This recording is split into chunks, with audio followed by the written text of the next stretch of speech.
What's going on, Blackman Lab, and all of our wonderful partners for this special edition of the Blackman Lab, the virtual Blackman Lab. Get out the vote. So here we go. We're looking forward. For those of you all, this is your first time joining us with Blackman Lab. I'm attorney Maoli Davis, one of the co-founders of Blackman Lab. We're excited about having you. We're excited about all of the partners that we have joining us to focus on Black men voting in Georgia. As you know, there's a huge election, January 5th, that will determine the direction of this country. And so we have on tonight and throughout the night, you'll hear from people who have been in the street, feet on the ground, just doing the work. And then you'll hear about all of these brothers who have been engaging. And so I want to introduce Brother Marty Monaghan, co-hosting tonight, the vice chair of Blackman Lab.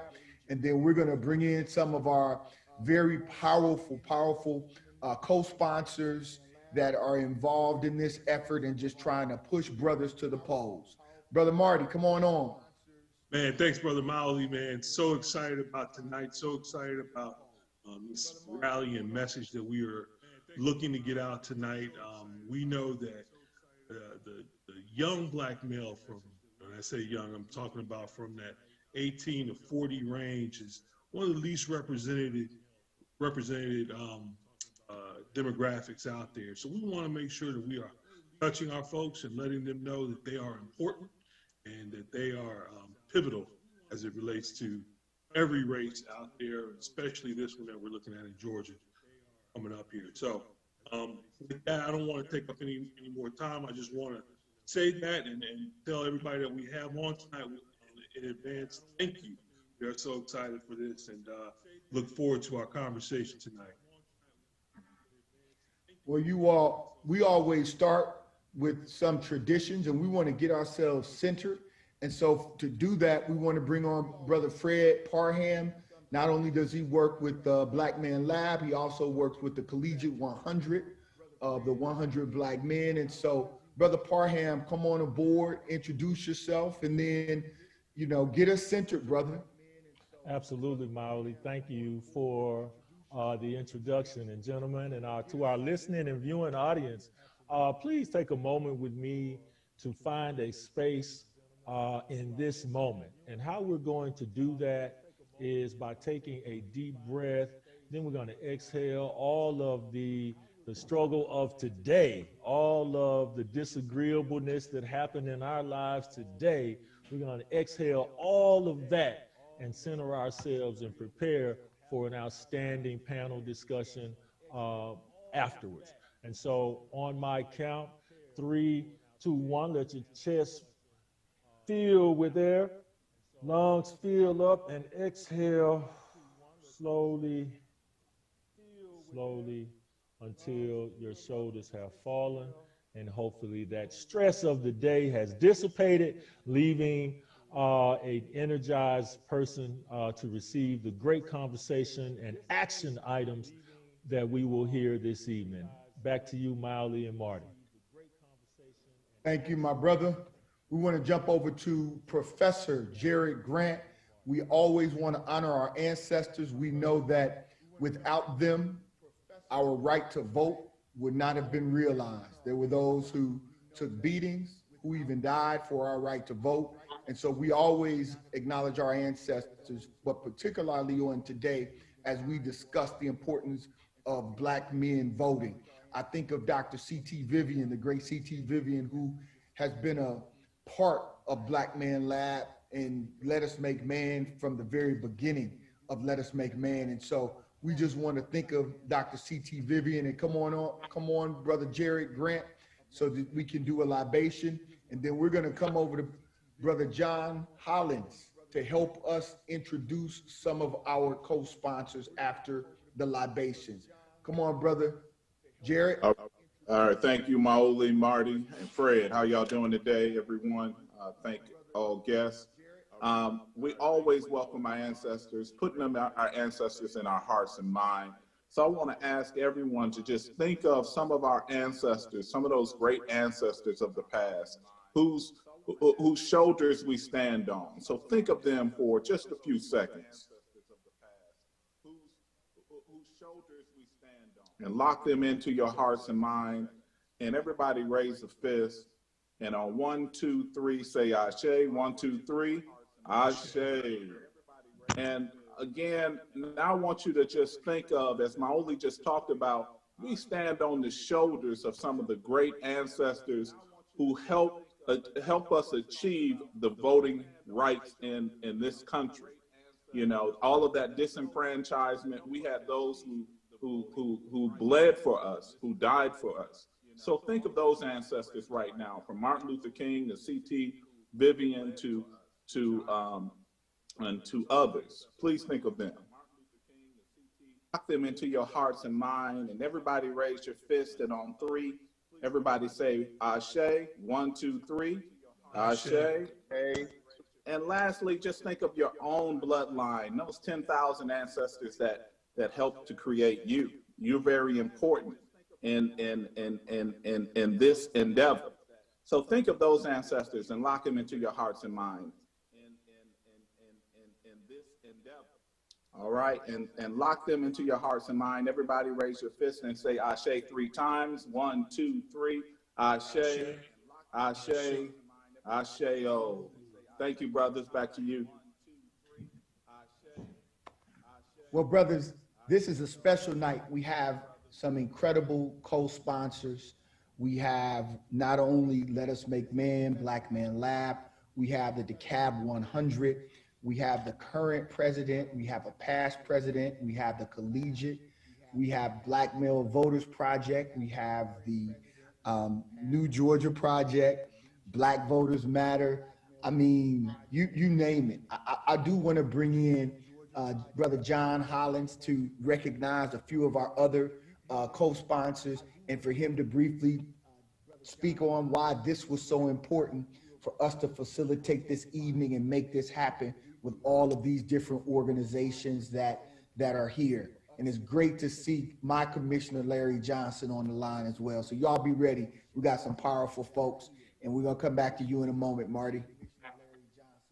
Good afternoon, gentlemen. John Hollins, past president of the 100 Black Men of DeKalb. Proud to be on the call. And as it regards to 100 and all the fabulous things that we're doing to try to mobilize our community and also mobilize our members. We have our current president, Andre Dees, and I'm going to pass it to him. But before I pass it to him, I want you guys to know that my commissioner, Larry Johnson, is going to be on this call.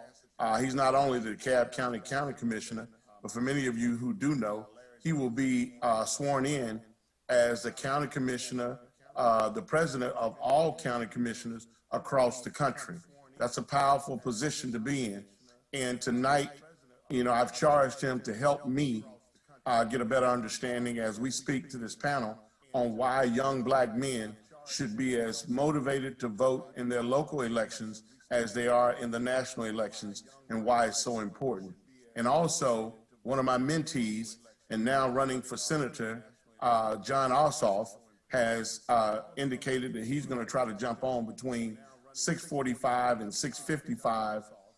Kamala Harris, our vice president to be, Kamala Harris was supposed to be with him at that time, but they pushed it back. So instead of him sending a video, he said he was going to try to jump on. So we're waiting on that. But as far as me, Moali Davis, as we always talk, you're in the trenches, and as a DeKalb County 100, we try to be in the lane of policy and procedure to make sure we mobilize, stabilize, and energize our young men to realize that we are here because somebody cared enough for us to share the importance of not just being successful financially, but being a successful Black man. And that's handing back to your own young men, not only in your household, but in your community, the strength that got you where you are. So without further ado, I wanted to at least introduce our president, Andre Dees, and allow him to speak on the wonderful things that he's doing with the chapter right now. Thank you, John, and thank you, Mawali, in regards to my fellow brother. It's an inside joke of my Magna 13 brother. Those 13 guys that came through. But at the end of the day, my friend, Commissioner Larry Johnson, we're so proud to be a part of this process tonight. We have our Collegiate 100 from the DeKalb County chapter.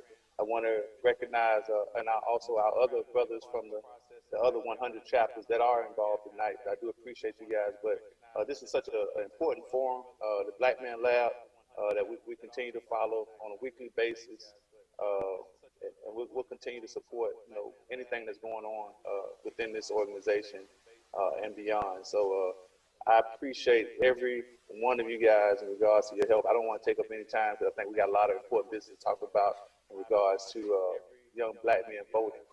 Understanding one of the things I tell my three boys is adversity builds character, and understand what adversity is. And as you go through things, it builds a character in your life. And ultimately, we're going through some trying times right now. We need every one of you to kind of get a real understanding of what it takes and what it does in the trenches that we go through. I think you think it's on a national level with the presidency, but it's on the local level, all the way down here to the commission. So hopefully you get some good things out of it tonight. We'll continue to try to sponsor and help out with pushing the energy of this and most important forum, especially among young black men. So thank you again, my brother Mawali. I see my old friend Munson Steve from Rolling Out is going to jump in on this thing. I guess y'all going to keep it moving with that from my old Starbucks days. But we'll talk and go from there. Thank you. Brother Andre, thank you so much, man. We appreciate you and appreciate your time and dedication to the Blackman Lab.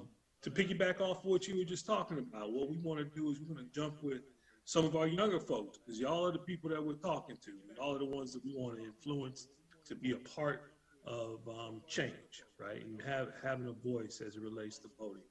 I'm going to start with you, young brother Marcus. If you give yourself an introduction and a little background about yourself. Thank you. Good evening, everybody. My name is Marcus. I'm part of the Collegiate 100 of DeKalb County.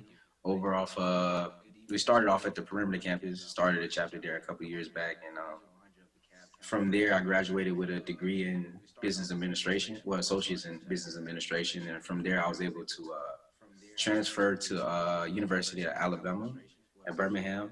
So right now I'm actually in Alabama right now, but yeah, so that's a little bit about me. Appreciate you, brother, and appreciate you pushing forward. How about you, young brother Andrew? Hello, my name is Andrew Lay. Good evening, everyone, and to all that's watching. I'm grateful to be a part of this. I'm part of the Collegiate 100 on the DeKalb chapter, which is located on the Georgia State campus on perimeter side. I graduated from there with a business administration degree, and I transferred downtown at Georgia State University downtown. So I'm great to be a part. Thank you again, brother. I'm going to ask you two young fellas real quick, what's your take on voting? I want to know how has it affected you in terms of when did you start getting involved and what's your take? I guess I can say to me, younger generation, I guess we don't see the seriousness of it until now, with having a global pandemic and, seeing how it's the odds against us, it's Mr. Donald Trump and then it's this person. And I feel as if, as the youth, we don't look at voting as a serious thing, which is sad to me because, that's your voice. And sad to say our ancestors have fought, to have that voice and pass it on to us. So, just to see how little that, our generation take that for granted is very sad. But with what we're doing with the Collegiate 100, we're taking that voice and trying to pass it down, to the younger generation and showing them how important it is to vote. Because at the end of the day, you have to have a voice. And with having that voice, you can make a lot of things move. And I feel as if, as youth, we feel as if, with the political office and who's in charge, they're gonna do what they want to do, if that makes sense. But I tell people that it's still important to vote, regardless on who you think may win or who you don't think may win. You don't want to feel as if your voice is being taken. And I feel as if just letting everyone know that voting is having your voice and letting it be heard, because at the end of the day, your small vote can be that reason on why this person wins, because at the end of the day, it impacts everyone. Even if you don't vote, if you do vote, it's still going to have some type of impact. So, Thank you. That's great insight. Appreciate it. Real quick, Marcus, you have anything to add to that? Yes, I'm gonna kind of piggyback, and I'm not gonna take up too much time, but I think the importance of it is it went unnoticed for a while, but I think during this election, a lot of people starting to understood. But my history of voting is, I mean, I had no choice. My grandmother, she's from Selma, Alabama. If any of you guys know about Selma, Alabama, it's probably one of the most richest cities for history of civil rights. So she actually took part in some of the marches with even Martin Luther King and things of that nature, multiple marches at that. And not her brothers and sisters, and all of my family. So the history to vote for me is I don't want to say it's stronger, but it's enrooted in me to vote because I understand what the effect of it causes. And because of that, like I had no choice. You know, if I was to tell my grandma that I didn't vote, then she I don't want to say what she'd do, but you know, the importance of it is astronomical. So I think a lot of younger people, yeah. I think that's awesome because you have it as a family legacy, and there's so many people that don't. But you having that is great, and being able to share that with your peers is awesome as well. Thank you so much for that. Molly, did you want to jump in real quick? Man, we have had some of the folks that are on right now are like literally on the ground. And when you talk about how Georgia was transformed, you cannot talk about that without mentioning my sister, Inse. Inse is the truth. She has been rock solid in this work for years. So before it got all popular and folks started jumping on the bandwagon, her sister Stacey Abrams had a vision and they executed the heck out of it together. And so I want to jump Inse in here, our sister, because I know that this is all about Black men voting, but this sister has created space and done the work. And if we could just all give it up for our sister Inse. Inse, come on and introduce yourself and tell them about the work, because you know you one of my sheroes. I appreciate that, Brother Molly. Good evening, fellas. How y'all doing? Awesome. Super pumped to be here. Super pumped to be even having this conversation in this moment. Real quick and say Ufat, CEO of the New Georgia Project. We are a nonpartisan civic engagement organization chaired by our good brother, Francis Johnson. I see you, who's also in the Zoom room. We're probably best known for having registered 500,000 young people and people of color to vote in all 159 of Georgia's counties. And so, yeah, I think that, you know, Molly made me sound like a hipster, but we have been talking about Black power and Black voting power for quite some time. So I love, one, what you all are doing and what you've built with Black Man Lab.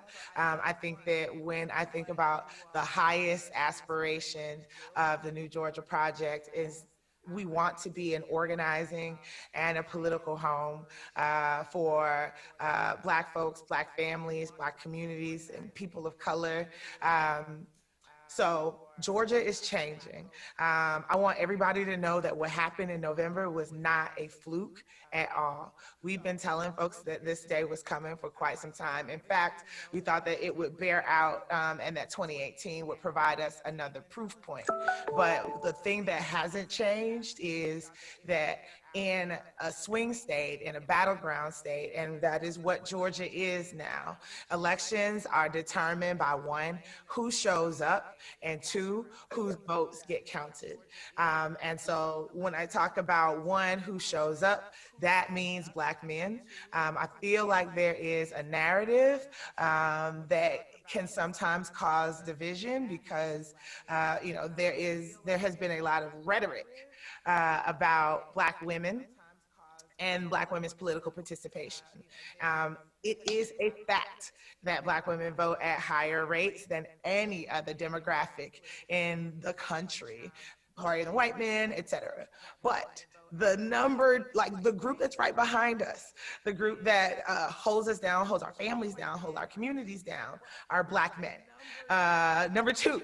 And so I think that that's super important that people know that. So Black voters are what is moving Georgia forward, is dragging the entire South forward. I think that it's important for people to know that 71% of white voters voted for President Trump, and he still lost Georgia.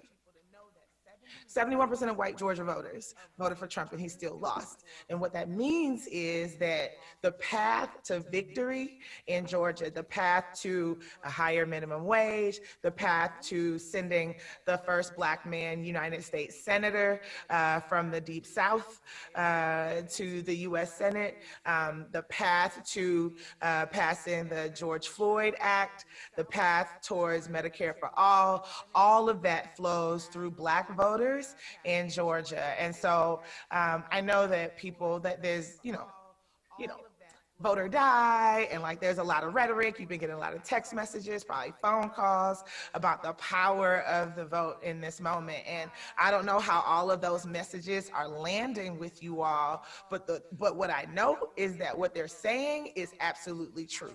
That if we show up and vote in this runoff, and we are able to send a Black man and a millennial to the United States Senate to do the people's work, then we will have forever changed the course that this country is on. And like we did that. And so I'm super pumped about the energy, the excitement. I'm tired. Everybody's tired. We're living through a pandemic. We've lived through a summer of protests. And then people are asking us to come out to the polls again.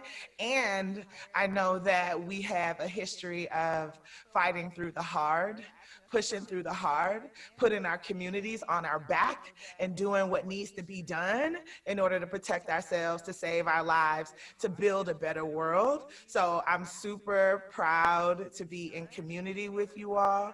I'm super proud to be doing this work under Francis Johnson's leadership. I'm super proud to be friends with Maoli. He calls me back.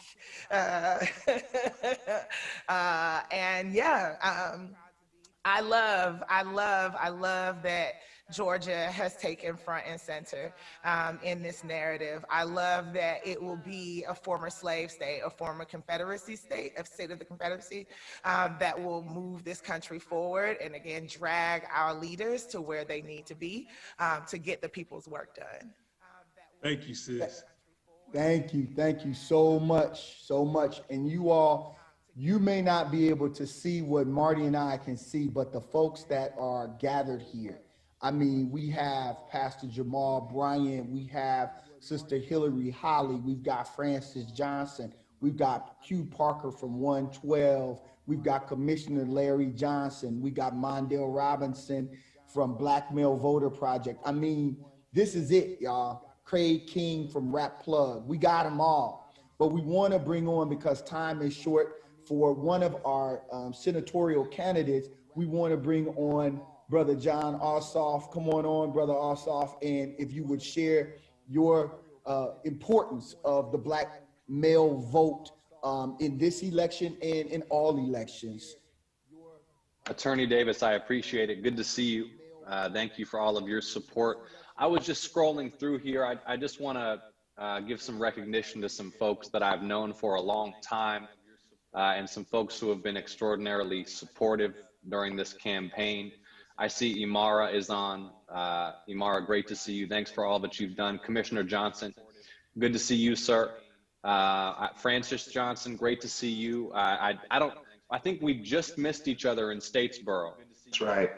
But we had a great event down there. There were so many young people, so many Georgia Southern students who came out. I think we had about 300, Francis. But thank you for all that you do as an advocate and as an attorney for civil rights and for the people.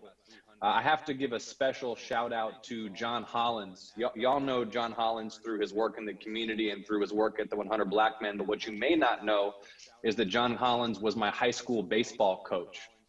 So, Coach, great to see you, sir. And look, it's just an honor to be here. I wanted to make sure to drop by and give you some updates on the campaign, talk you through my sense of the stakes, why it's so important that we work together to ensure that young Black men are participating in our democracy so that they have the power and representation to demand and secure that which they deserve and need from their representatives in government. And a few things come to mind as I was preparing to log on to this event that I wanted to discuss with you. The first is that we're at this extraordinary moment in Georgia's history where, first of all, we're the most competitive battleground state in the country. I mean, if you told anyone that 15 years ago, it would have been met with a lot of skepticism. We're hosting 2 Senate races at one time, 2 Senate runoffs to determine Senate control. The standard bearers for the Democrats are the young Jewish son of an immigrant mentored by John Lewis and a Black preacher who holds Dr. King's pulpit at Ebenezer. If you told anyone that 15 years ago, people's heads would have been spinning. And the most essential thing that we have to do is inspire and empower young people of color to participate in this election. Young Black men in Georgia right now will determine who controls the United States Senate. That in and of itself, I think, is just a statement of power and potential. The flip side of that is that the support and participation of young Black men cannot be taken for granted or presumed or approached with a sense of entitlement by those who seek office. And that's why throughout this campaign, I have done my utmost, and I hope that you have felt it, to speak directly to the concerns of the Black community, and particularly young Black Georgians, in specific and tangible and material ways. So, for example, the opportunity that we have to make job training programs in America free. I want to talk specifics with you here. You know, I'm going to talk about 4-year college in a second, but we tend to put 4-year college up on a pedestal in the national political debate and discuss that without speaking enough about vocational and technical training. For a lot of folks making $9, $10, $12 an hour in the gig economy or in the service sector, that commercial driving license, that HVAC certification, the welding certificate, that can be the ladder to a level of income and employment with benefits that can sustain a family and throw off a little bit of extra cash to put away. And so we have the chance these next few years to pass legislation that will make job and technical and vocational training free for American citizens. Consider just for a moment with me the doors that will open for people. And that's in the vital national interest. That's in the vital interest of our economy, to make it easier for people to develop high qualifications.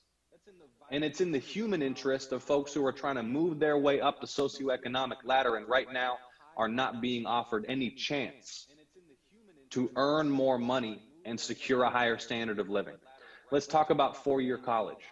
We can expand the Pell Grant program so that tuition for 4-year degrees at public colleges and at HBCUs, and my commitment is that I will fight to make this true for HBCUs, be they public or private, is 100% free of any debt. Zero debt for young people in this country pursuing a 4-year degree at a public college or an HBCU. If we lived in a society, and we can, where getting job training and technical training is free, and where generous federal grants make it possible to get a 4-year degree without taking on debt, those two policies in and of themselves will open doors to opportunity, to wealth creation for so many people. It's common sense. We can make these things happen. I will fight to make these things happen. I'm trying to be specific, talking about ways that we can tangibly improve people's lives. We can raise the minimum wage to $15. We can raise the minimum wage to $15 because a week's work should allow someone not just to barely survive, but to thrive. We've seen wages crushed in this country for 40 years. If the minimum wage kept up with inflation, it'd be higher than $15. We can pass a significant increase to the minimum wage, but we can only do it if we win the US Senate. We can make the next 2 years the most productive for civil rights and voting rights legislation since 1964 and 1965.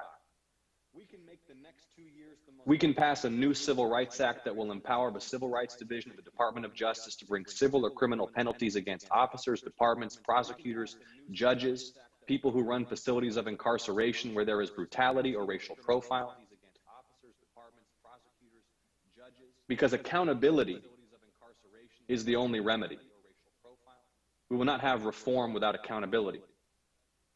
We can reform federal drug laws so that they are no longer a pretext for the incarceration and disenfranchisement of young Black and brown men. We can pass a new Voting Rights Act that will make it a federal crime for officials to abuse their power to disenfranchise their own citizens. I want to say it again, that we can make the next 2 years the most productive for civil rights and voting rights since 1964 and 1965. And then when history looks back on this era, they will look back on the peaceful mobilization across this country after George Floyd and Breonna Taylor and Ahmaud Arbery were killed as our generation's Bloody Sunday. The demonstration and civil disobedience that paved the way and built the political will for passage of the VRA in 1965.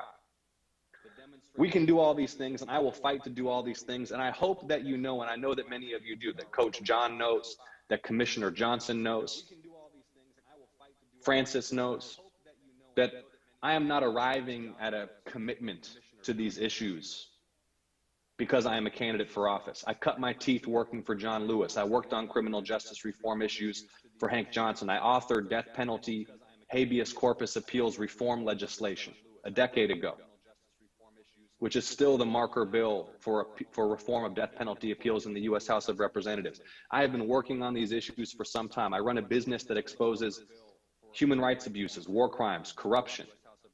I am passionate about fighting for justice. I will fight for justice in the U.S. Senate.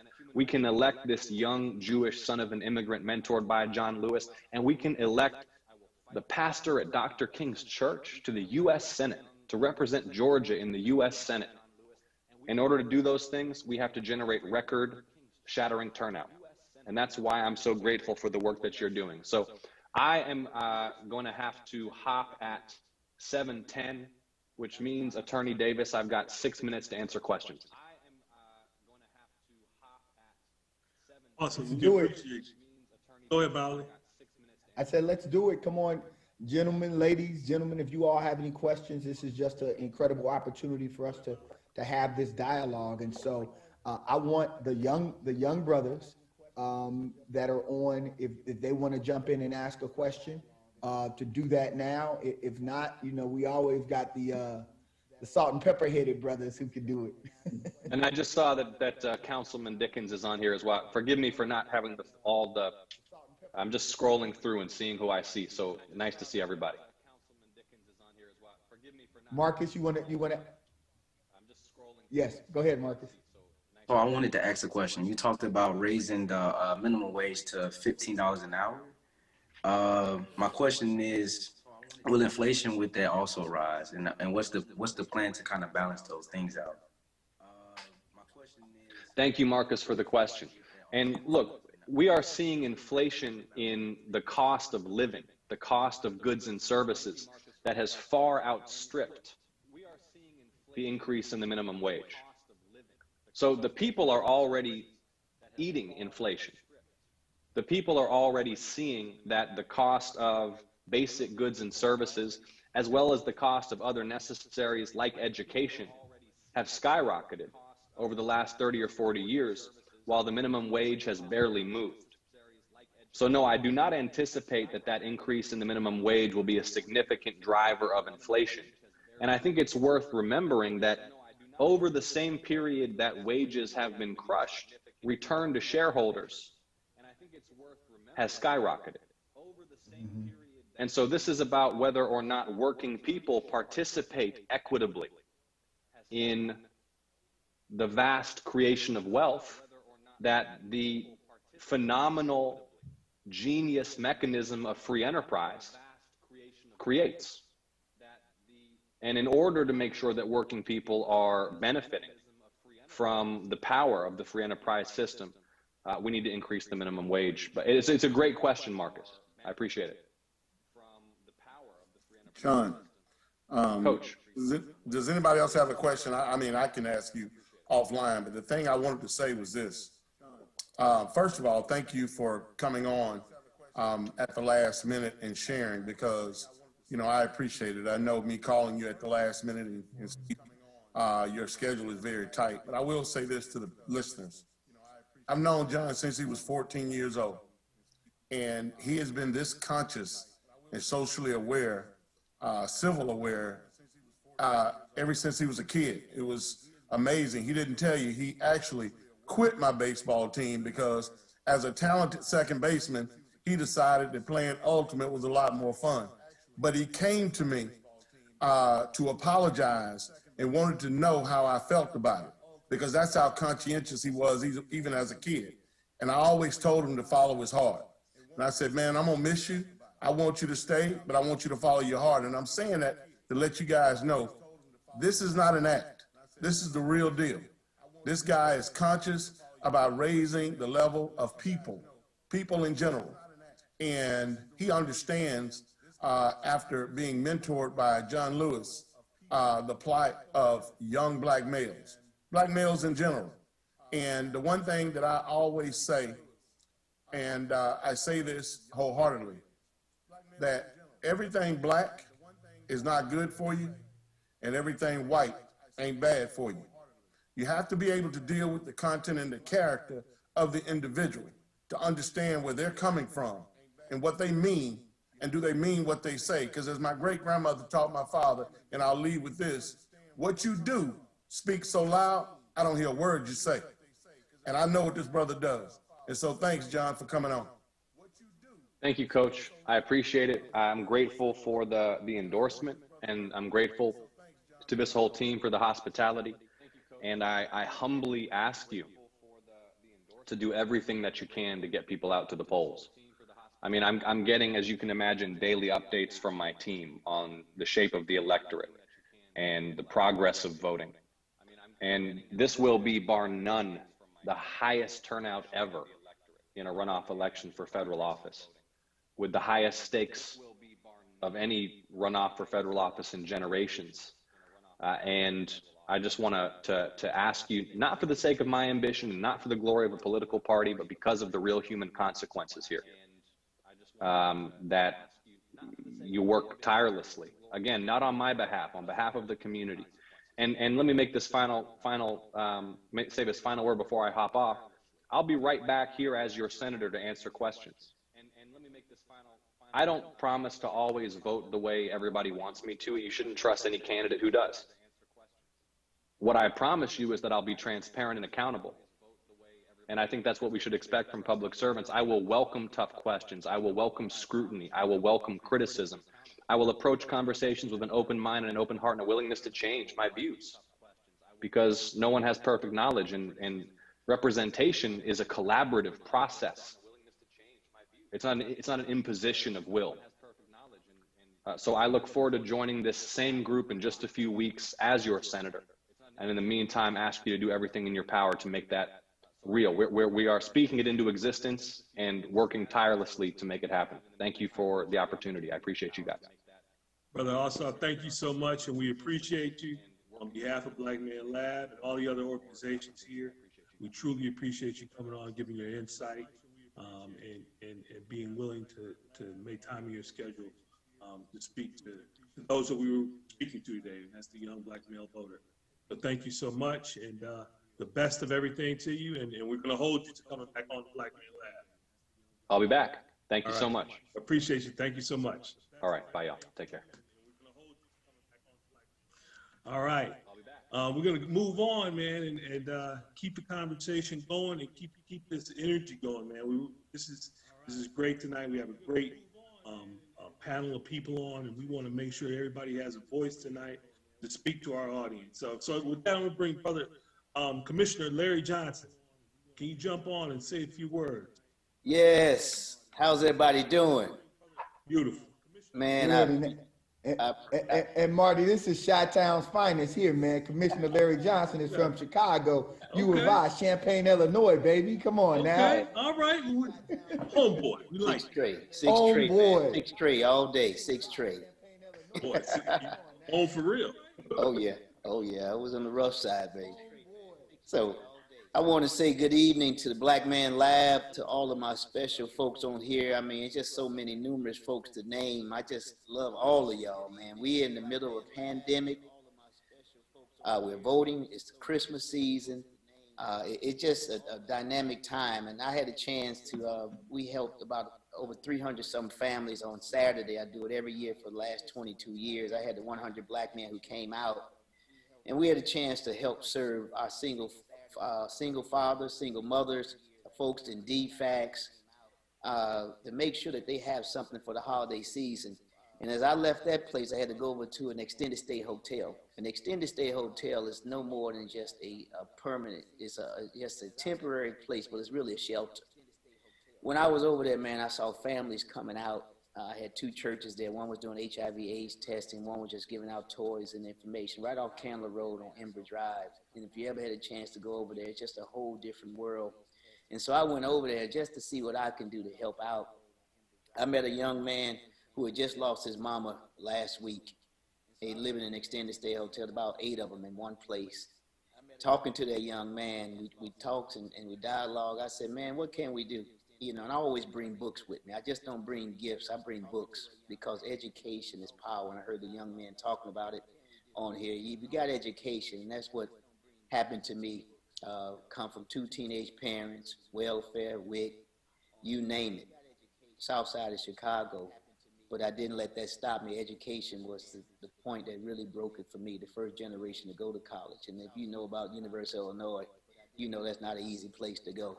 And it was a place where you only had about 600 Black folks out of 35,000. That was a tough place to be. But in those moments, you can see that young man. I told him, man, you keep your head up.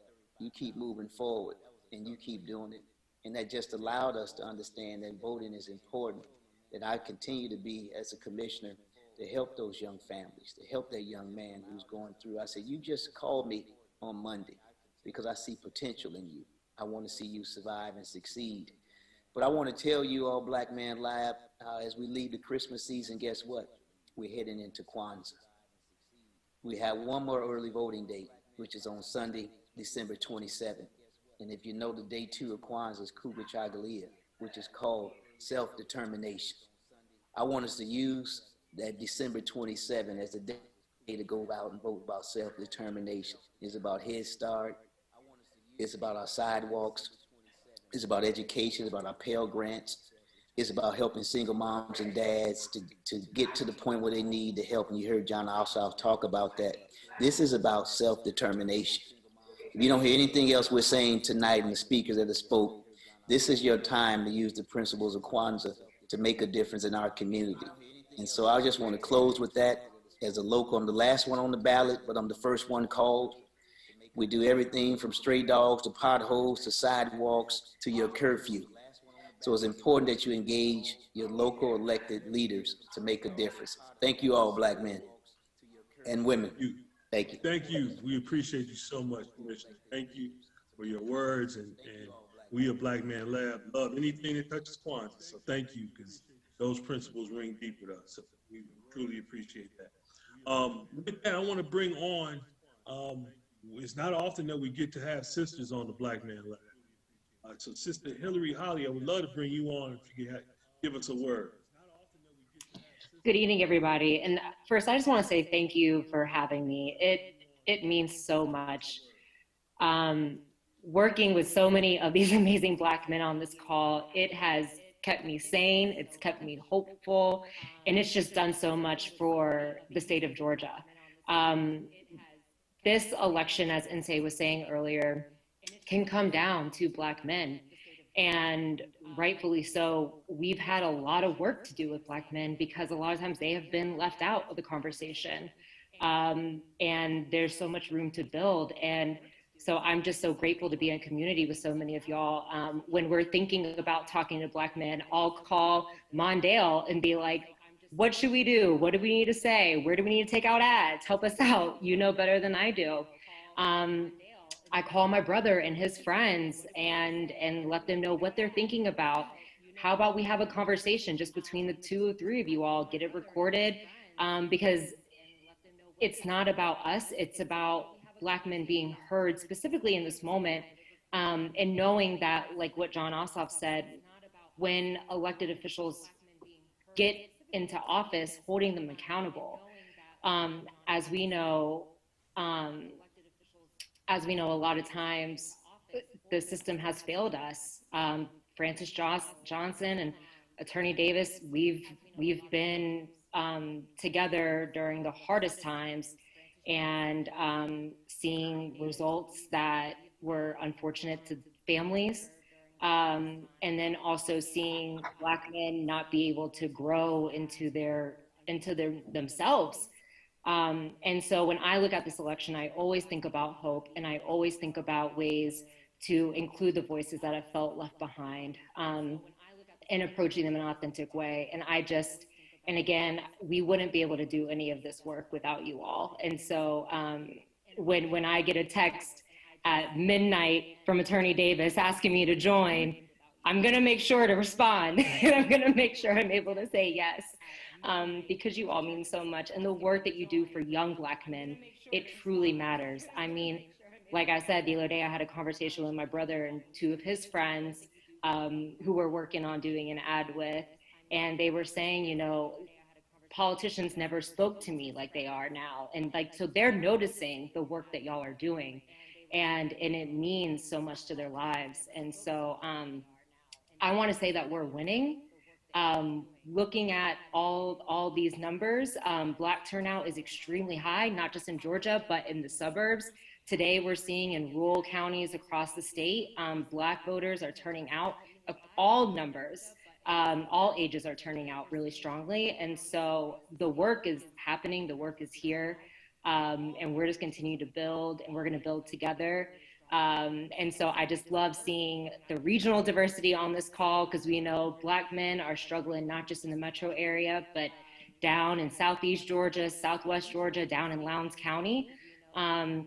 And they need support, support in investment, support in education, support in healthcare, and then last but not least, but support in a criminal justice system that isn't seeking just to punish them, but to provide them opportunities and chances, especially our young men who you know, are trying to survive.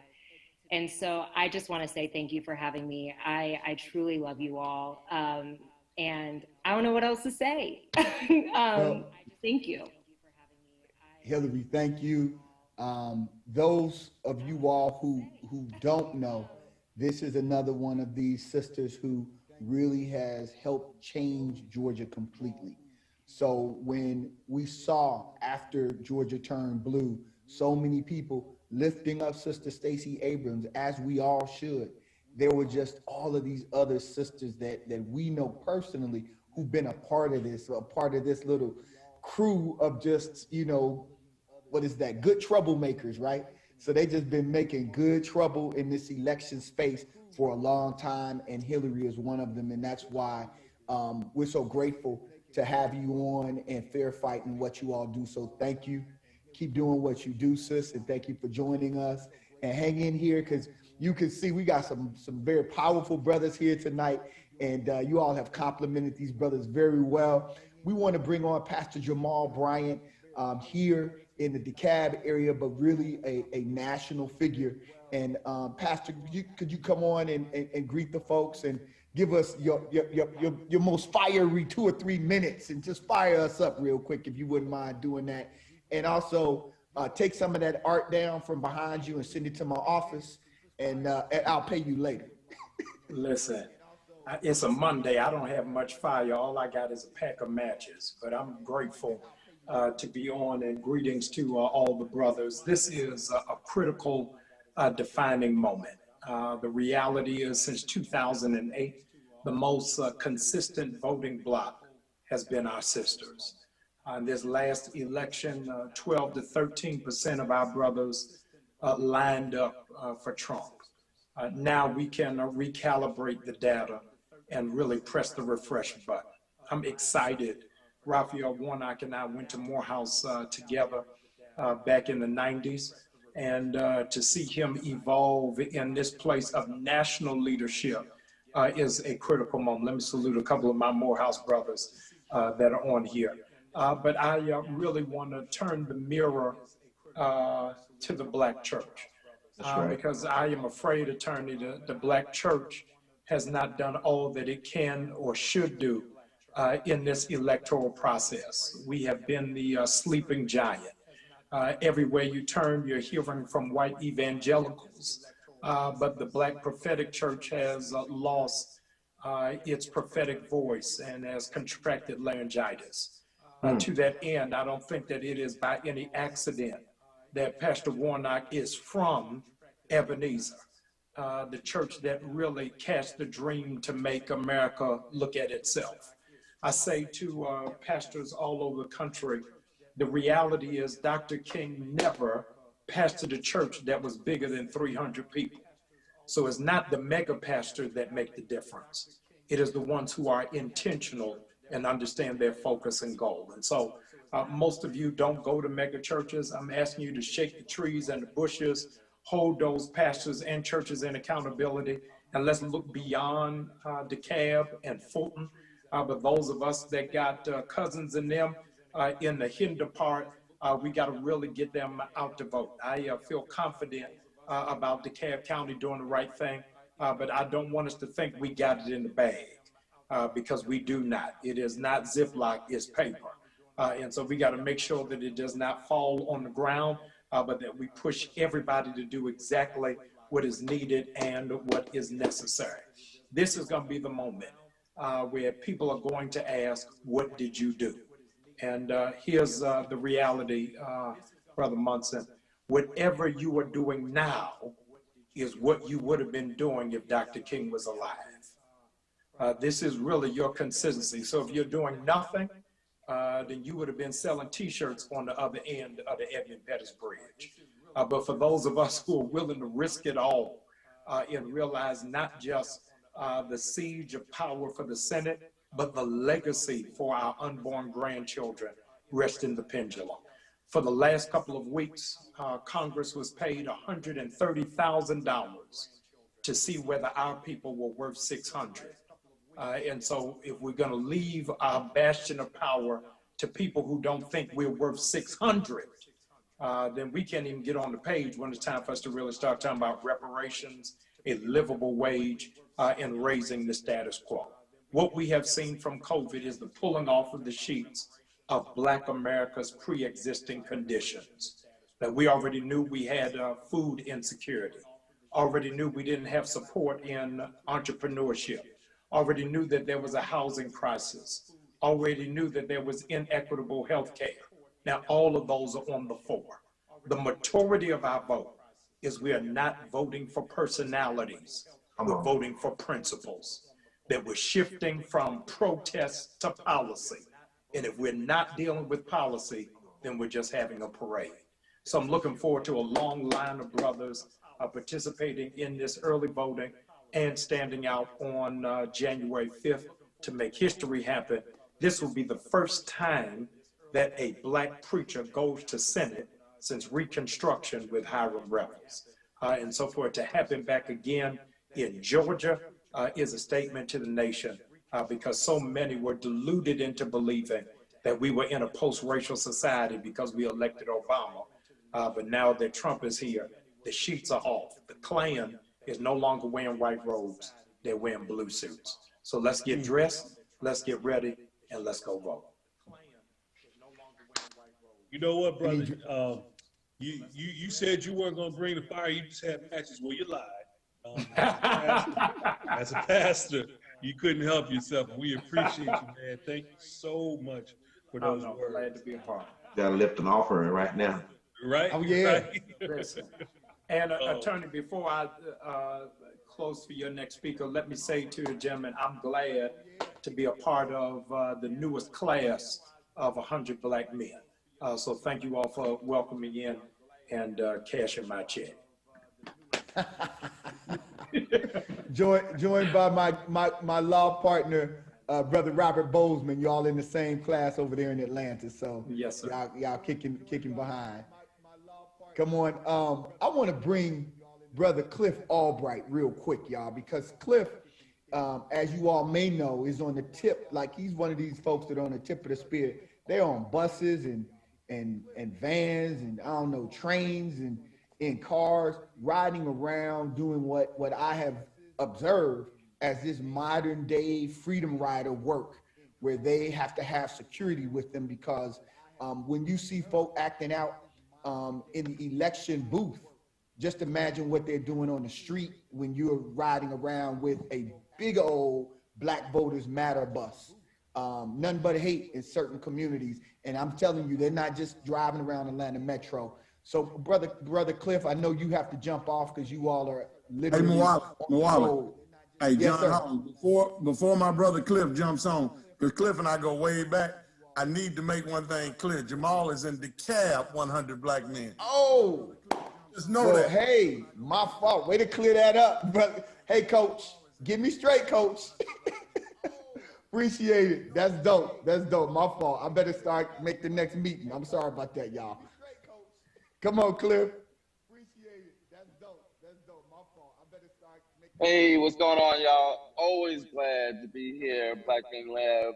Maoli and the team, love what they do every week, convening a group of brothers, not just election time, not just when something goes down. Every week, consistently, brothers talking to brothers. I want to thank them. It's good to see so many familiar faces on here. Coach, you're absolutely right. We go way back. Good to see Brother Jeff on here, of course, Brother Francis. So many on here. I shouldn't even try to go down the list. But yeah, we're on the bus right now. As you can probably tell, Black is Busting America. Although we being challenged on that nickname. Because, I see you out there. I see you out there. We've been rolling around and we've been partnering up with the Black Church Rocks bus. And they fighting for that Black is Busting America because they looking pretty good too. But on a serious note, yeah, we are rolling around. We were in Augusta today.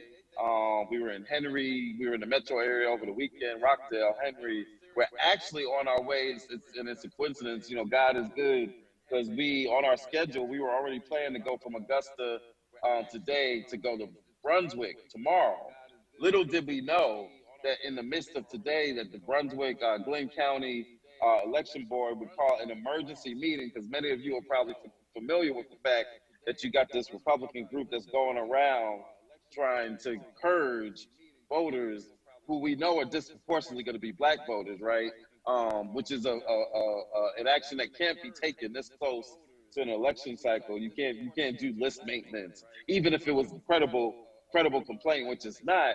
You can't do that this close to the election. They know that, right? But again, it's a part of all this fear mongering and false narrative around voter fraud and all these attempts to overturn an election that have been taking place coming from the top of the White House, and now it's obviously here in this state, although it's been in the state for a long time. So I'm saying all that to say that we're going to make a special visit over to that election board emergency meeting, so-called emergency meeting tomorrow, along with our local partners over there in Brunswick and Glenn County, because as some of you may know, a lot of the work that we do, most of the work that we do as Black Voters Matter would not be possible if not for the partnerships that we build at the local level with organizations, community-based groups that take a variety of forms. They can be neighborhood associations, NAACP chapters, church groups, the Divine Nine. I think I saw some brothers on here from Alpha by Alpha, some of the other Divine Nine on here. we've partnered with over 100 chapters across. Yeah, I see y'all throwing up the signs.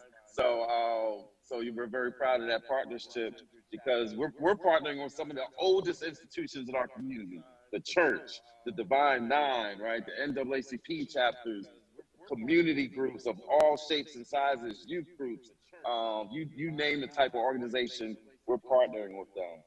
And key to that, and on the focus of this call is the role that we as Black men are playing, right? We're having some serious conversations everywhere we go. We just did a series of youth concerts, they tailgate in places like Savannah and Columbus and Macon. So we're talking to young Black men, we're talking to older Black men. And at the end of the day, y'all, the issues, you know, everybody we talk to, we hear some similar issues. You know, Black men are very concerned with this issue of police violence. We're very concerned with this issue of economic development and the impact that COVID has had on us as workers, as well as business owners, right? Part of what we're doing right now, we're going around doing a series of food donation, holiday food donations and toy donation. And part of that is to deal with the needs in our community of food insecurity. But part of it is to deal with the needs because we are paying farmers to provide produce that we then give away in these communities. So we're at the same time supporting the community need, but we're also lifting up and supporting and investing in Black farmers that have been decimated by COVID, right? So Black men are very concerned with all these issues, and you can go up and down. There's other issues, of course, but we find that those are the two issues that tend to stick out the most: the issue of policing and the issue of economic development, you know, jobs and entrepreneurship are the ones that we find a lot of Black men are deeply concerned with. We care about healthcare, definitely. We tend not to focus on that as much as sisters do, right? We all know on here how hard it is to get a Black man to go to the doctor. It's hard to get me to go to the doctor, right? And so that's usually not as passionate an issue for us as it might be for sisters, but it's an issue that we care about. So we have all these discussions, and at the end of the day, nobody can have these discussions with brothers more effectively than brothers. That's part of the lesson that we learned right here in this forum of everything that y'all do here, Brother Mauli. And that's all we're really trying to do is just, you know, have those talks, encourage brothers, not just that they get involved, but then to encourage them to be an organizer, right? I talked to a brother the other day, a couple weeks ago, and he was spitting all kinds of knowledge. And every couple of sentences, he'd be like, you know, I'm not an expert at this. To the point where I had to tell him, why you keep saying that? You are an expert. You just as much of an activist as I am. And what he said to me, and I think somebody else on here said it, he said, yeah, you said, I've been wanting to have these conversations for a long time, but there was never really anybody to listen or who I felt would listen. We got to make it be cool to listen to each other talking about these issues just as much as it is cool to talk about, you know, the latest scores in the game or whatever else is going on. We got to feel that we got the space to talk to each other, because if we don't talk to each other, ain't nobody else gonna talk to us in a way that's really effective. And that's part of, you know, what we try to do and the work that we do is just let everybody know. And the last piece I'm gonna say is, in having these conversations, part of what we gotta let folks know is it's okay to not have all the answers. Part of the reason why folks don't get involved is sometimes, and I find especially for brothers, right, who sometimes we don't want to show that vulnerability. We don't want to show that we really not experts in this, that we don't really know all that is about these issues. Like, what's this about, you know, balance of power in the Senate, and what's all this about stimulus checks and all this other stuff. We got to let folks know it's okay to not even know where the early vote locations are. You ain't got to be an expert in that, right? It's got to be okay that we can reveal that and have these discussions and work with one another in a way that empowers us. We want everybody we touch to turn into an organizer, and we want everybody we touch to believe that they got that power, where not only can they manifest their own vote, they've got the ability to reach out and touch 5 other people and 10 other people, even if it's just by having a conversation, forwarding a text, sharing a Facebook post, or whatever. But we have got to talk to each other. We got to empower each other to believe that we've got the power to be you know, tools of our own liberation, and that it's okay to not know everything that there is to know. That's part of what this process is all about. So I'll just leave it at that. Brother, you again, man, we love you. Be safe out there, brother. Thank you for what you're doing. Those of us who are doing what we do in the Atlanta metro area. Appreciate those who go out into areas that we know are not safe for Black folk in many, many ways on a lot of different levels. So we appreciate y'all's courage. Cliff said something, you all, about creating space to hear these voices. And one of the brothers since I've been in Atlanta who has created space for voices has been Brother Munson Steve with Rolling Out. He has been consistent in opening up opportunities for our voices, our culture to be communicated one to another. And I know we have other folks that are gonna jump on, but it would almost be sacrilegious not to bring Brother Munson Steve, one of our real pioneers in the communication space, in the business space, in the space of empowering Black people and Black men in particular. Brother Steve, would you say a few words before we come over to Brother? No, I just want to thank you, Brother Davis. This is clearly a game changer for our community. But I wouldn't be here if it wasn't for Maynard Jackson. I wouldn't be here if it wasn't for Andy Young. I wouldn't be here if it wasn't for Hank Aaron and the other Black men that came before that we often don't say their names. So for me, it was just a tradition. I mean, Rolling Out's tradition is to open up, to recognize we have an expectation that we're working to increase for Black men around the country. And I think that what you're doing here, particularly in Atlanta, is to continue to have an expectation for us to have access, protection, justice under the law. And I think that you're doing a phenomenal job. So I'd like to thank all the brothers who are on the front line. It clearly is COVID. So we're fighting a whole conversation on where you can't even get close to a brother to have a conversation. You can't really get close to a brother.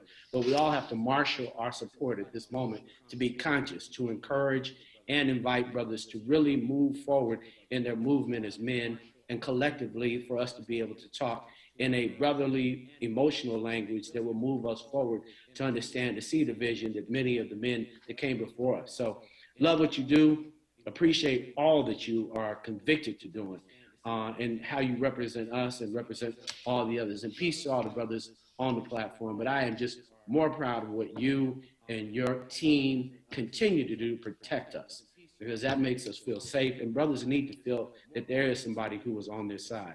So peace to you, brother. And thanks for not just me, but all the forefathers that have given their lives, their time, and even those who have been lost in this movement, because there are those who've lost their lives coming to, will not have a choice to vote.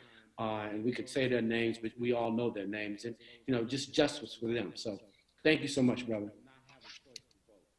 Thank you. We appreciate you so much, Brother Munson. Thank you for the words, and thank you for the work that you do in the community, and just being somebody stable for us as a Black man in the community. So thank you so much. Thank you, man. I want to bring on Brother Andre Dickens. Brother, can you step in and give us a word or two? Hey, what's going on, fellas?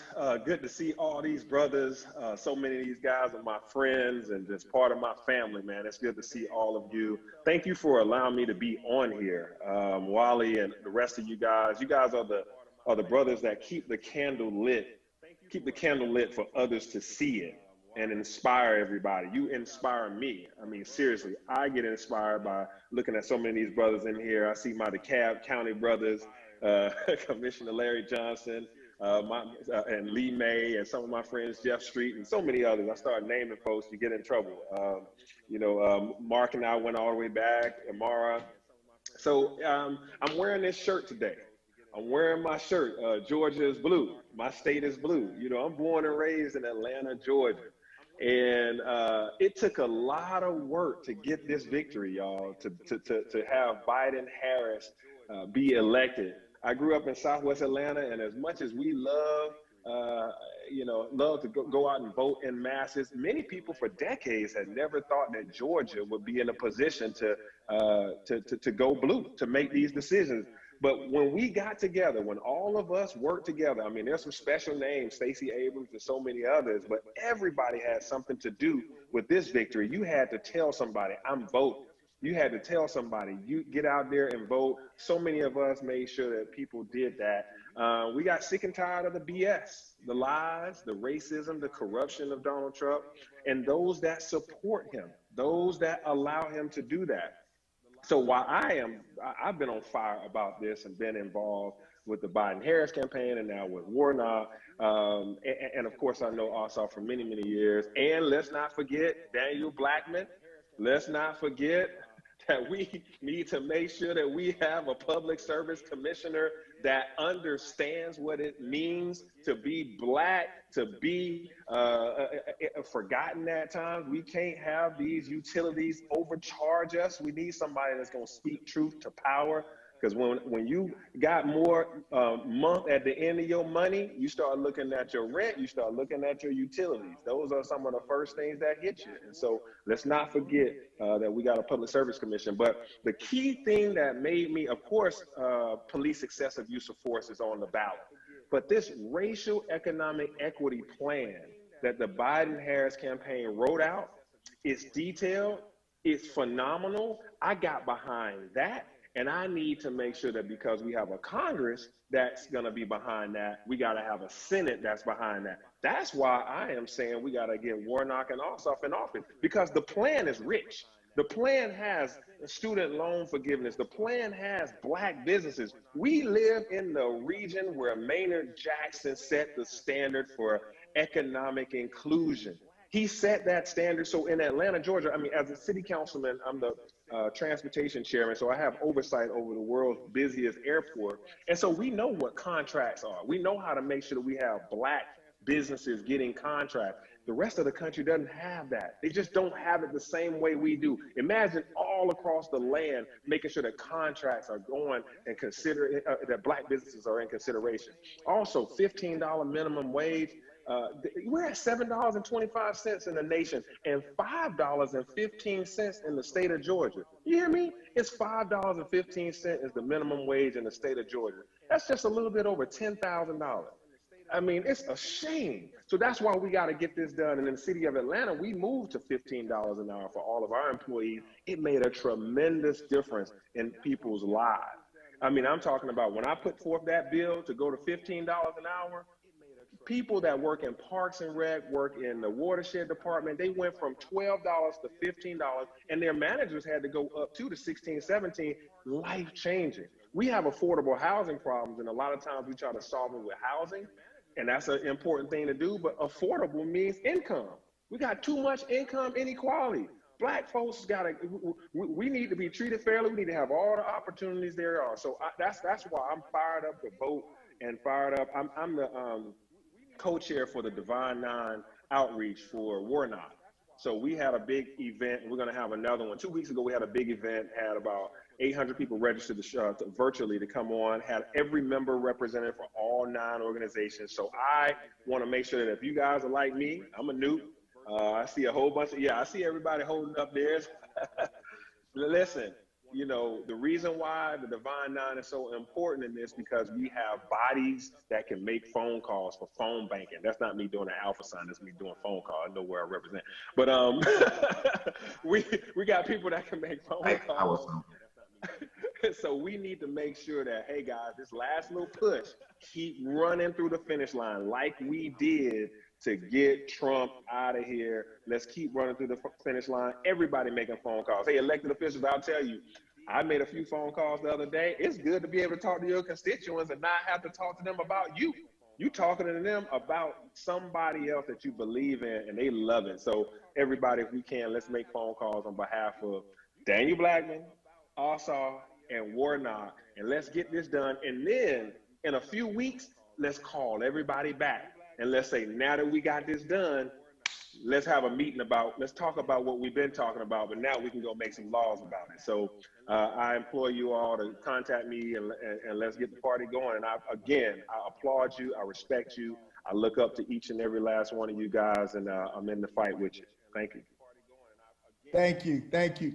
Thank you, good Newt. That was for all you alphas out there.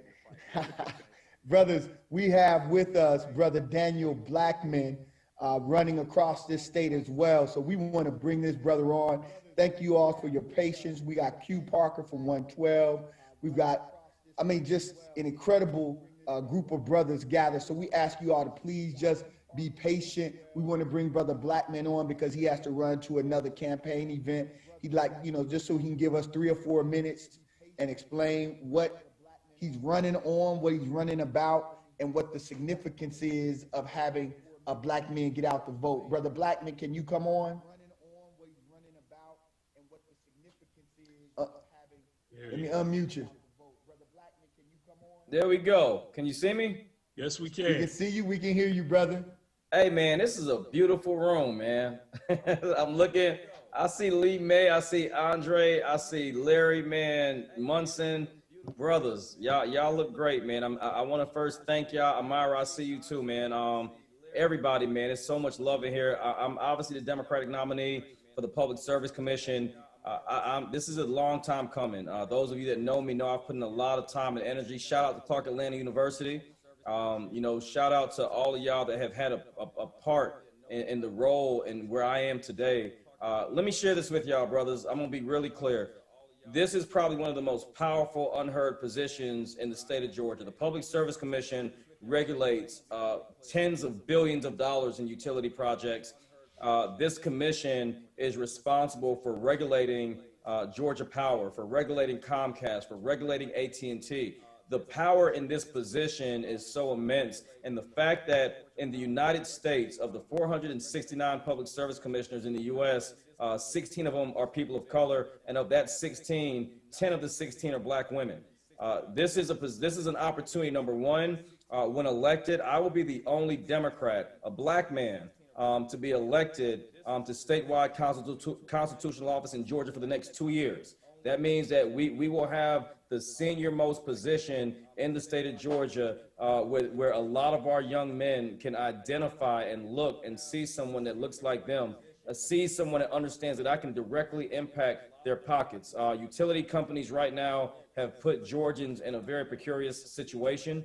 Right now, Georgia is one of the leading states for the moratoriums being disconnected. What that means really quickly, 23 million Americans run the risk of eviction, 205 million Americans run the risk of utility disconnection. In Georgia, we have the 5th highest electric rates and the 8th highest overall utility rates. What that means is that on average, 5% of a person's income in the United States goes towards their utility bill. In Georgia, 18% of our income goes towards our utility bill. From brothers like Lee May and other folks that are in ministry, we understand that the number one and number two request from folks in ministry is rental or mortgage assistance, and then number two, utility assistance. On top of that, we're seeing this tremendously high burden on the expansion of wireless broadband. I have an affinity in my heart for this next thing I'm going to say to you, and I know my time is limited, but to Attorney Davis, I want y'all to understand, man, when I was appointed by former Chief Justice Sears to the Georgia Supreme Court on Marriage, Family, and Children, and I found out that 88% of Georgia's prison population reached the 3rd grade level, and then you understand the importance of the expansion of broadband. Broadband expansion Georgia is the difference between a young black man or a young black woman or a young brown or young man or woman succeeding in this state. When you look at the challenges that we're facing, the Public Service Commission plays a significant role in the expansion of broadband. These are all areas that are critical to our children competing. When you look at technology and the lack of access our communities have, when you look at the jobs of the future, when you think about how our children are being positioned and left behind, and you understand that autonomous driving is going to take away 3.5 million jobs in the next 5 years, these are all areas that the Public Service Commission has a direct impact on. The last two things, public health. You want to know why Albany, Georgia, at the height of the pandemic, was the number 4 most populous state for COVID cases in the world, number 4 in the world. Pre-existing conditions amongst African Americans when it comes to our health, right? The air we breathe and the water we drink. When you look at African American communities, the NAACP released a report that said 68% of our communities are in a 30-mile proximity to a fossil fuel facility or such as a coal-fired plant or a landfill or waste site. That is unacceptable. Black men like those in Q, I see you, brother, on the call. Black men, our life expectancy significantly drops amongst our white male counterparts because the quality of life that we have or the lack thereof is challenging us. So I would be honored not only to be a representative of this community and of those on this call, but to serve as the first African American ever elected to this position. David Burgess, Our brother from DeKalb County was appointed by Governor Roy Barnes, but I would be the first African-American ever elected to this position statewide. I don't take that for granted, and I will be not only one of the leading voices in Georgia, but in the entire United States. How many brothers do you know talking about climate change, public health, and utility regulation? So I'm excited to be a part of this conversation, but I'm more excited that some of the folks that helped me to get this far is on this call. So to Lee, to Amara, Andre, to so many of y'all that have had an impact, Francis Johnson, brother, thank you so much, man, to the brothers that helped to mold me into who I am with the help of Reverend Lowry, C.T. Vivian, and so many other brothers that built who you are now seeing talk. I am so privileged to be here. I'm from Columbus, Georgia, son of a United States Army Ranger, son of immigrants from Barbados. My grandfather served at the United Nations, and I'm paying it forward to serve this community, to serve our community, and to make us proud in the next 2 years until we can get that governor's mansion back. So thank you, brothers, so much for the time, and I look forward to just answering any questions or just being on here and listening for the remainder of the call.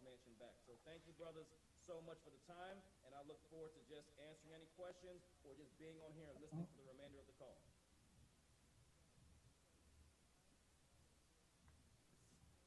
All right. Give a shout out. Hey, man, one time for Daniel Blackman, man. Yeah, yes, sir. Come on. Yes, sir. We appreciate you, brother. We appreciate the efforts that you're making and the impact that you are having on so many levels, especially just being a beacon for Black men. We need that. That's what Black Man Lab is all about. So we are extremely happy to have you on and appreciate you taking the time to be here. Is there anyone that had any comments or questions for Brother Blackman? Well, let me say this about that brother.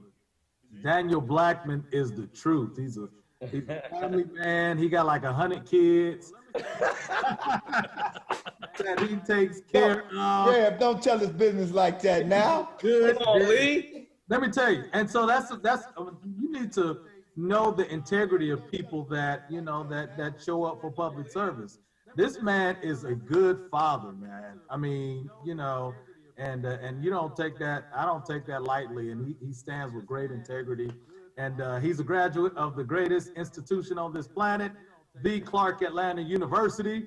I just had to put that plug in right there, but I mean, he spoke for himself, but this position is so critical, you all, for environmental justice issues too. Where they put these plants, you know, you look at what happened in Flint, Michigan. That's an environmental justice issue, you know, and kind of the determination of where these plants will be in Georgia, to have a man that looks like us, that's concerned about the things that concern us, I think would be critical. So I'm excited, Dave. Real quick to Lee's point, we hear a lot about Flint, but we don't hear about areas like Juliet, Georgia, where coal ash contamination has totally compromised our waterways. In Savannah, we no longer have federal funding to test the drinking water in the Savannah River, even though the nuclear plants take about 80 million gallons of water a day out of the Savannah River site. And Francis, brother, I know you know this because you've been fighting around this state, but I'm gonna share this with y'all. We have a nuclear project right now that's 5 years behind schedule, and it's $14.5 billion over budget, all right? This is something we're paying for, and not only are we paying for it, there are no minority contracting regulations, which means on a $30 billion project at just 10% minority participation, that's $3 billion of contracts. We got to change that narrative, and the way we want to do that, because I didn't mention this in my comments, is we want to create hubs called Institutes of Public Utilities on our HBCUs, Savannah State, Clark Atlanta, Morehouse, Spelman, and also Fort Valley State. We want to create hubs, energy hubs that can build a reflection of the workforce of the future. I'd be remiss if I said I want to be a representation of our community without activating our historically Black colleges and our technical colleges to end up transitioning that workforce with good paying jobs that can build our community. So trust and believe that when I get elected, we're going to work extremely hard to activate each of our campuses. And just to add to that, we just got Michael Reagan appointed. He's going to be Biden's pick for the environmental EPA, first Black man too. So you and Blackman, no pun intended. Go for it. I love it. Hey, we want to thank you, Brother Blackman. Thank you. I want to bring on a brother who is just, I don't know how he does it. He's running, moving all the time. I want to bring on Brother Imar.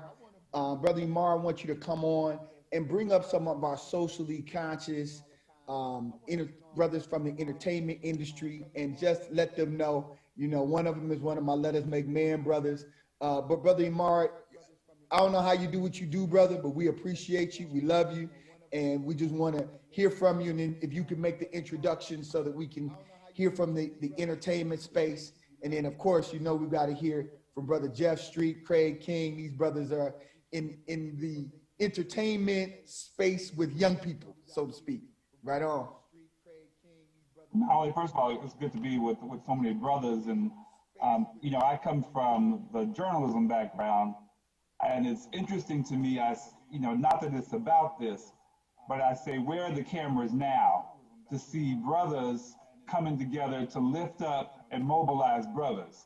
But that's okay, because it's not about all that, but it's just, you know, it just was the epiphany that I had as I was watching these powerful brothers. And first of all, Daniel, Lee, you hit the nail on the head. You know, it's important that, first of all, we don't just elect people that look like us, but as one of my great mentors said, that you need to elect your color and your kind. And oftentimes we forget about that integrity piece. You know, people who show up and who say the same thing and act the same way in all communities, no matter where they're at. And Daniel has proven to be that person even prior to running for elected office. I mean, like Andre, like Lee, and like so many others who have been in the space of public service. But I also want to just, as Maoli said, bring forward two brothers who really, we know them so well in the entertainment space, but they're so much more than just entertainers. They really are what I like to call social activists that understand the platform that they have to reach so many critical communities that we need. So first, I'm going to ask Brother Q Parker if he would come forward and just share a few remarks with us. And then after that, to ask Brother Lamont Rucker if he would then share some things, again, staying on this theme of the importance of mobilizing and the power of the Black male vote. Absolutely. First of all, just thanking everybody. And it's an honor to just be in this room. You know, one of my mentors has always told me, like, you know, choose your circle wisely and make sure that you're not the alpha in the circle. Because when you're the alpha, you stop your learning. And so it's just absolutely amazing to be a part of this conversation with so many great men. As I listen, my mission is to get as much information as I can, educate myself, and lean on these brothers to give all of this knowledge. And then I take that back into my circle. I take that back into my industry, because we are the industry that has so much influence, massive influence. We can just say, hey, go left, and everybody is going left. We can say, hey, go get this new tennis shoe. This is the newest fashion trend, and then everybody's going to get it. We can come up with a new slang word that becomes, you know, common dialogue in our communities. And so if we can do that, why can't we use the same voice that influences all of these people to do all of these other things to get out and be heard? And so that is my mission. That is what I am doing up until this election. I'm leaning on all of my peers, all of those that have all of these millions of followers, educating them. We're learning together, but also just leaning and pushing on them so that they use their voice and use their level of influence to get these young ones, these millennials, and even their friends to now be a part of what we have in front of us. As everybody has said, we're living in one of the most critical times, and what we do today is going to affect our children's children and children's children and generations going forward. And so we have to be heard. I think the male voice is one of the most powerful voices ever, and it's just time for us to really show up. I appreciate the women. They've always held us down for years. They've held us down and will continue to hold us down. But I'm just ready for us to really show up and show out. And we can do it. We can do it as long as we continue having these type of conversations. We'll continue to have these type of rooms created, and we can continue to have the open minds, because we have everything that we need. It's just time for us to get out here and mobilize it, man. So I'm on board. I'm ready to do the work. And like I said, I'm going to continue leaning on all of you brothers so that we get as much information and education that we can. And so that when we go out into the communities and when we pick up the phone to our peers, they'll get the information, and then now they'll just each one teach one. So, man, thank y'all so much for just all your inspiration, man. You guys always are inspiring me, every last one of y'all on this call, man. So thank y'all. Thank you, brother. Brother Rucker?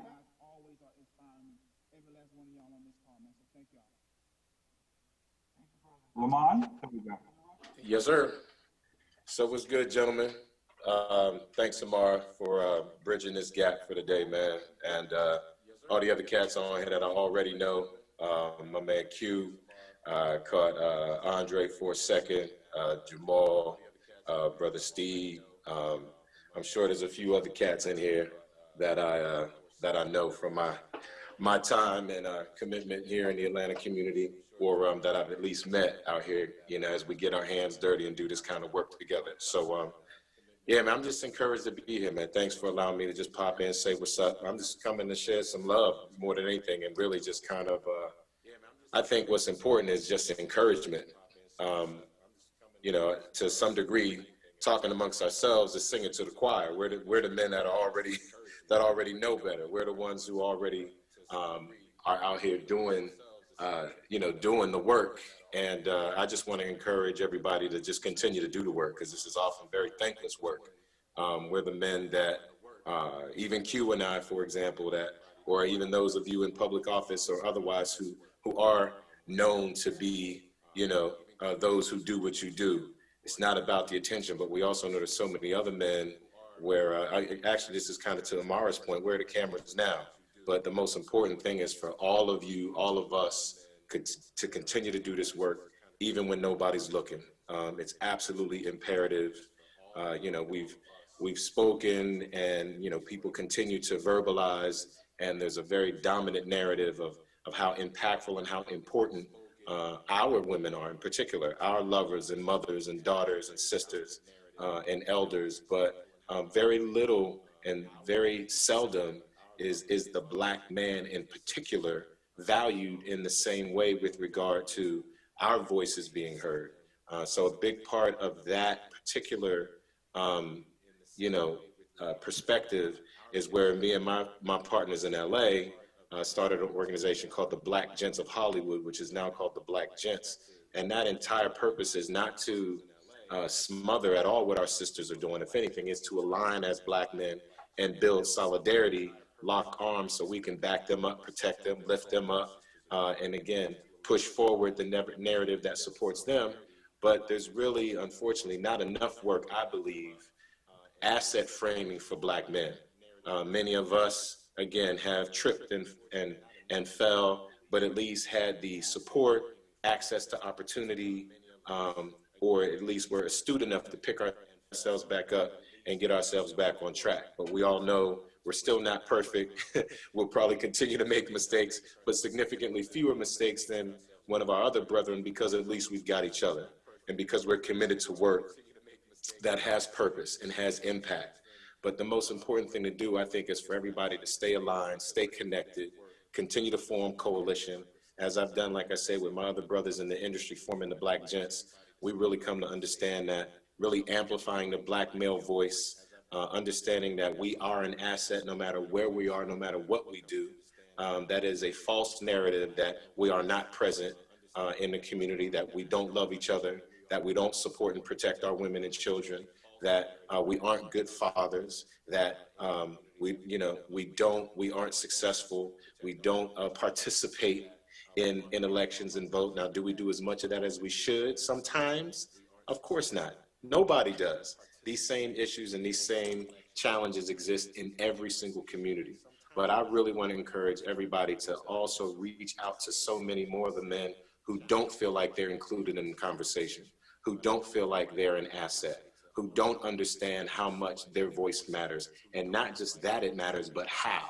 How do we empower our other men and brothers, little brothers, older brothers? Some of the most apathetic men are actually some of the elders, not just these young boys, you know. But I think, as most of us know, the civil rights movement might have been, you know, amplified by Dr. King, but he was a young buck. He wasn't the youngest of the bucks, but he became the symbol, unfortunately also the martyr of the movement and the primary, icon of it. But the movement was always about the elders. The movement was about the people who taught him, who guided him, who supported him.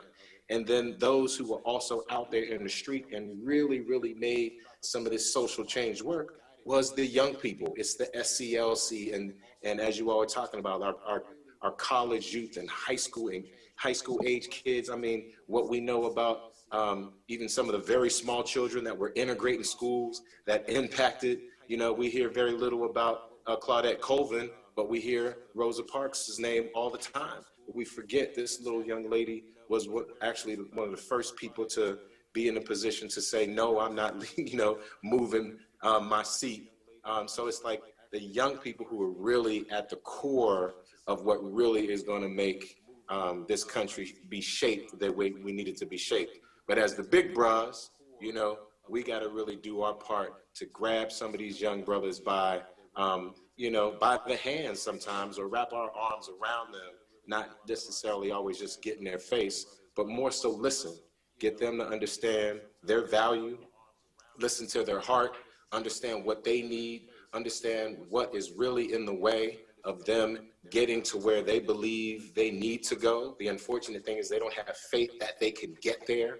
But if we involve them and engage them and encourage them and empower them and protect them and bridge the gap for them, I believe all of the things that we know we are and can be as Black men, our younger Black men will do the same. Our older elders and brothers and uncles and grandpas or whatever who are kind of tapped out and exhausted, we've got to reinforce and re-encourage these same things with them. And if all of us can get our act together a little bit better, if we can align with one another a little bit more significantly, build each other up, not push each other down, as we know, like the love is here. I see it. We live it. We breathe it. Amara and I in particular have known each other for years. No matter where we are in the world, no matter where we are in the country, we're finding a way to bring one another into the conversation to do whatever kind of powerful and productive work we possibly can. Now that he's over at, AIDS Healthcare Foundation, we've done countless things together just doing, and in particular it's helped because while I've been in production in Atlanta so much over the last 10, almost 15 years now on and off, I've been able to have my boots on the ground with you guys. But I just registered to vote in Georgia. Again, we established our corporate headquarters now for the Black Gents and registered the organization in the state of Georgia. So I want you all to know you will be seeing more of me. You will be hearing more from me. I want to get to know all of you significantly greater, how I can be an asset to you, learn more about what's happening so I'm not stepping on anybody's toes, and so that we're all working together to build the community the way we know it can be built. And if we got each other's backs, man, and we're here loving and supporting each other, ain't a damn thing we can't do. Black men have always been cornerstones of our community. We will continue to be. So any narrative that says otherwise, I want everybody to already agree that is bullshit, and to make sure we convince everybody else that is bullshit. And let's get to the real shit and build this brick by brick, refine, restore, and refine even, what that Black male image is. So I appreciate all of you for doing the work you've been doing in all the many ways that you've been doing it, man. And, continue to shine your light, continue to lift those heavy loads. And when it gets too heavy, make sure you reach out, man. Make sure you reach out so we can be there for each other. All right. So continue to get out the vote, continue to do all the powerful work y'all been doing, man. I'm glad I could pop in and just kind of shout y'all out, say a few words and say what's up. And, pleased to be in this conversation and part of this community with you now. So looking forward to the future. We appreciate you, brother. Thank you so much. And we're going to hold you to that since you're going to be in the Atlanta area. No doubt. That lab has a lot of work. I appreciate it. So thank you so much. Thank you for all those words. We're going to bring on brother State Rep Derek Johnson. Derek Jackson. D Jackson. D Jackson. I'm sorry. I'm looking at somebody else's name. How you doing, brother? Rep. Step in. What's up, brothers? The good thing about going at the end, everything has been said, Attorney Davis, my good friend. I mean, listen, I'm just happy that I'm not after the one and only Francis Johnson. I don't want to come behind that brother. At first, I thought y'all were going to have me come behind Ossoff. I'm like, man, I was on 2 or 3 different Zooms while Ossoff and Daniel Blackman. But listen, brothers, I'm just going to say this. We need to vote because our ancestors already paid the price, right? Our currency is voting. Now, I'm going to say it in a different way. When we vote, that's our currency, right? That's our currency is voting. And like it has already been said with Munson Steed and others, we're changing the narrative. They just don't want to believe the narrative that we're changing. I mean, every time I see, Attorney Davis and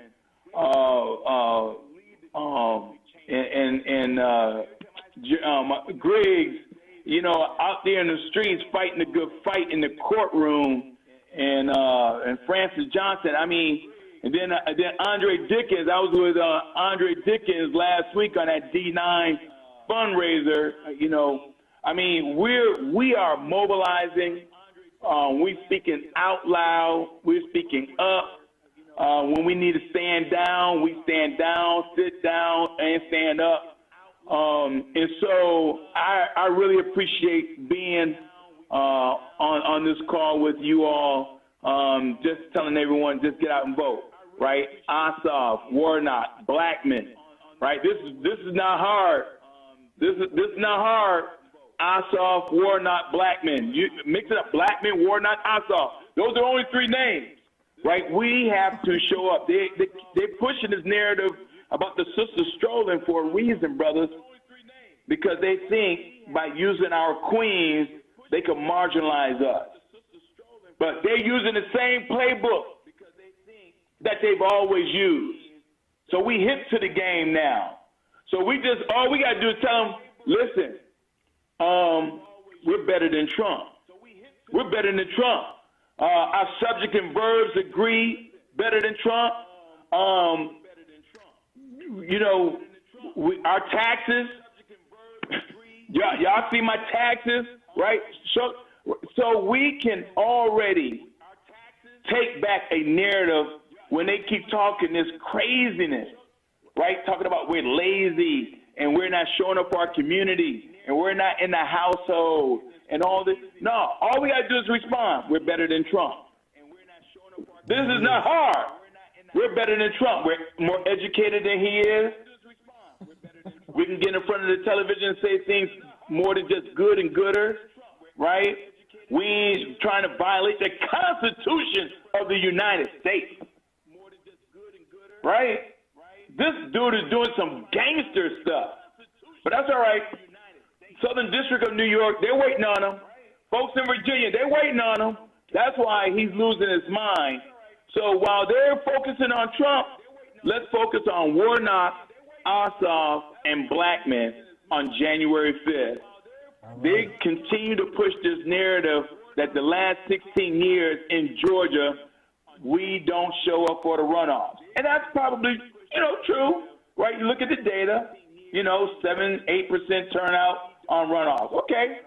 But we've already broke some records, brothers, right now. And it's just the 21st of December. We already shattered numbers. And so they're nervous. And they're trying to paint labels on us, calling Brother Warnock a radical. I was with Warnock last week, and I said, we need to take back that word radical. We need to say we're radical for working families. We're radical for criminal justice reform. We're radical for quality, affordable access to health care. We're radical for free college tuition. Yes. So if you want to use the word radical, you can substitute that with energy, enthusiasm, right? That's the same thing they try to say, we're angry black men. No, we're confident. We speak truth to power, right? So we just got to take it back and let them know that we're not going to take it no more. This playbook that they continue to play because they're not offering anything. I was with Ossoff on Saturday and said, Ossoff, tell me a time when somebody says you're going to interview on certain days and they don't show up and they still get the job. Yeah, yeah. Right? It doesn't happen. Purdue didn't show up for the debate. Right? So we need to say that's the narrative. And we need to say that in rural, suburban, and urban. So I always love being with you, brothers. And I see my friend Larry Johnson. Man, it's been a few months since I've been over there on his side, Commissioner Johnson's side of town. But listen, I'm here. Our collective voice is strong. Nobody can take that away from us. Malcolm X said it best. And so, you know, the only way they can ride our back is if we bent over. We're standing up. Yes, sir. We're standing up. Yes, sir. All right? Appreciate so I'm you, here, brother. brothers. Thank you. Thank you. Brothers, we want to do something because we have this beautiful collection of all of these different organizations. And we just want really quickly, and we want to hear from Brother Lee May further. We want to hear from Jeff Street, the Usher Youth Foundation and the work that Rush Street does. He's been doing this in different spaces, but it's just about consistent work. So Rush Street, would you share about why this is significant work for your organization? If you could just introduce to people why and what you're doing, and just very briefly talk about what we're going to do tomorrow in terms of this isn't just a one-off, but we're going to keep the work going. Absolutely. First of all, thanks for having me, Brother Davis. And greetings to everybody on the call, to those folks I know. Always a pleasure to see you again. For those I don't, it's great to meet you, albeit virtually. Again, I'm Jeff Street. I'm with Usher's New Look Foundation. I'm the Chief Operating Officer. And, you know, one of brother that just preceded me said something that was profound, that so much has already been said. But, you know, one of the messages that really resonated with me in listening has been narrative change. You know, a lot of what we are really trying to do right now is dispelling myths and creating a narrative that's more reflective of us, right? We want to be able to be self-determining, tell our own story, and not have other people define who we are. So our work is largely about building passion-driven global leaders. So we work with young people aged 14 through 24 in a number of different capacities. But as it relates to what we're talking about this evening, we embarked on a campaign called I Can't But You Can, primarily for our middle school and high school students, to show them that they have power in elections, even if they're not able to cast a ballot. So Brother Davis was gracious enough to share time with us. Brother Cliff also was a panelist too. But, you know, I think one of the things that we really have to help young people understand is that they have power. For so long, young people have been made to believe that they don't. There are lots of different myths out there about how young people behave and their capabilities, particularly young Black males, and we know that to be a farce. In fact, you know, young voter turnout is actually up since 2016, but that's not something that you'll hear about. It's up 15%, which is something that's notable. So we need to tell those kinds of narratives to help young people feel more empowered, to make them feel more positive about what they have at their disposal and the futures that they can create. So what Brother Davis referenced a few moments ago is the concept of text banking. So I know each of you have been flooded with, your inboxes and your phones have been flooded with text after text. You might have already voted, they're still asking you to vote. That's text banking. And you know, I'm so proud that our young people have sent out almost 110,000 texts to voters across Georgia. I'm gonna say that again. Nearly 110,000 texts through 3 text banking events. So the idea was to give young people that opportunity to leverage something that they're so good at, which is texting, right? Using technology. We put that to our advantage and had them, you know, extend their impact on this election. So, you know, it's beyond just talking to young people about what they should do, but it's giving them that space to actually do. You know, one of the things we also wanted to lift up is, you know, I think we all have ideas and we have all these perspectives, but too often we're not really listening enough to young people. we need to understand what it is that keeps them disconnected from this process, those that are not connected, and then have a conversation from there. I feel that that's a much more powerful way to connect with young people, to get their ear, build their trust, and then serve as guides on the side. Brother was talking about how Dr. King, was one of the young bucks, right, in this movement. A lot of us, I don't want to speak for you, but I'm part of that salt and pepper generation you referenced, Mauli. My time to be the young person on the front lines has passed, so I'm a guide on the side at this point, and I welcome that role. So, I want to make sure that we're all supporting young people as best we can, motivating them, asking them what it is we can do to be supportive of them, to help create these futures that they want to see. So very happy about the work we've been doing. I'm looking forward to connecting with a lot of you brothers that are on the call to help you impact you further if that's something that you'd be interested in doing. And as Brother Davis said, tomorrow we'll be conducting another text banking party, where we'll reach out to more brothers, young brothers 18 to 30, to encourage them to get out to the polls and tell people in their immediate circle to do the same. Awesome. Brother Jeff, thank you so much. And we're going to hold you to partnering with Black Man Lab even more in the future, because your demographic is right there with ours. So we really want to work with you and continue to coalesce, man. So thanks so much, man, for being here and all the work that you're doing. I want to bring on my brother, my HU Bison brother, founder of Rap Plug, and just a great partner, and I'm not even calling partner, a member of Black Man Lab, Craig King. Craig, can you jump on? Hey, listen, I appreciate it. I just want to say one thing. This ain't going to take long at all. I love you all, brothers. Every last one of you that's on this call has done something for my spirit tonight. I'm skipping over. I feel like I'm fasting. I've been on this phone call, so I done missed dinner. I done got popped upside the head. This has been super significant and impactful. I just want to leave you all with a couple of thoughts, and then I'm going to dip out of here.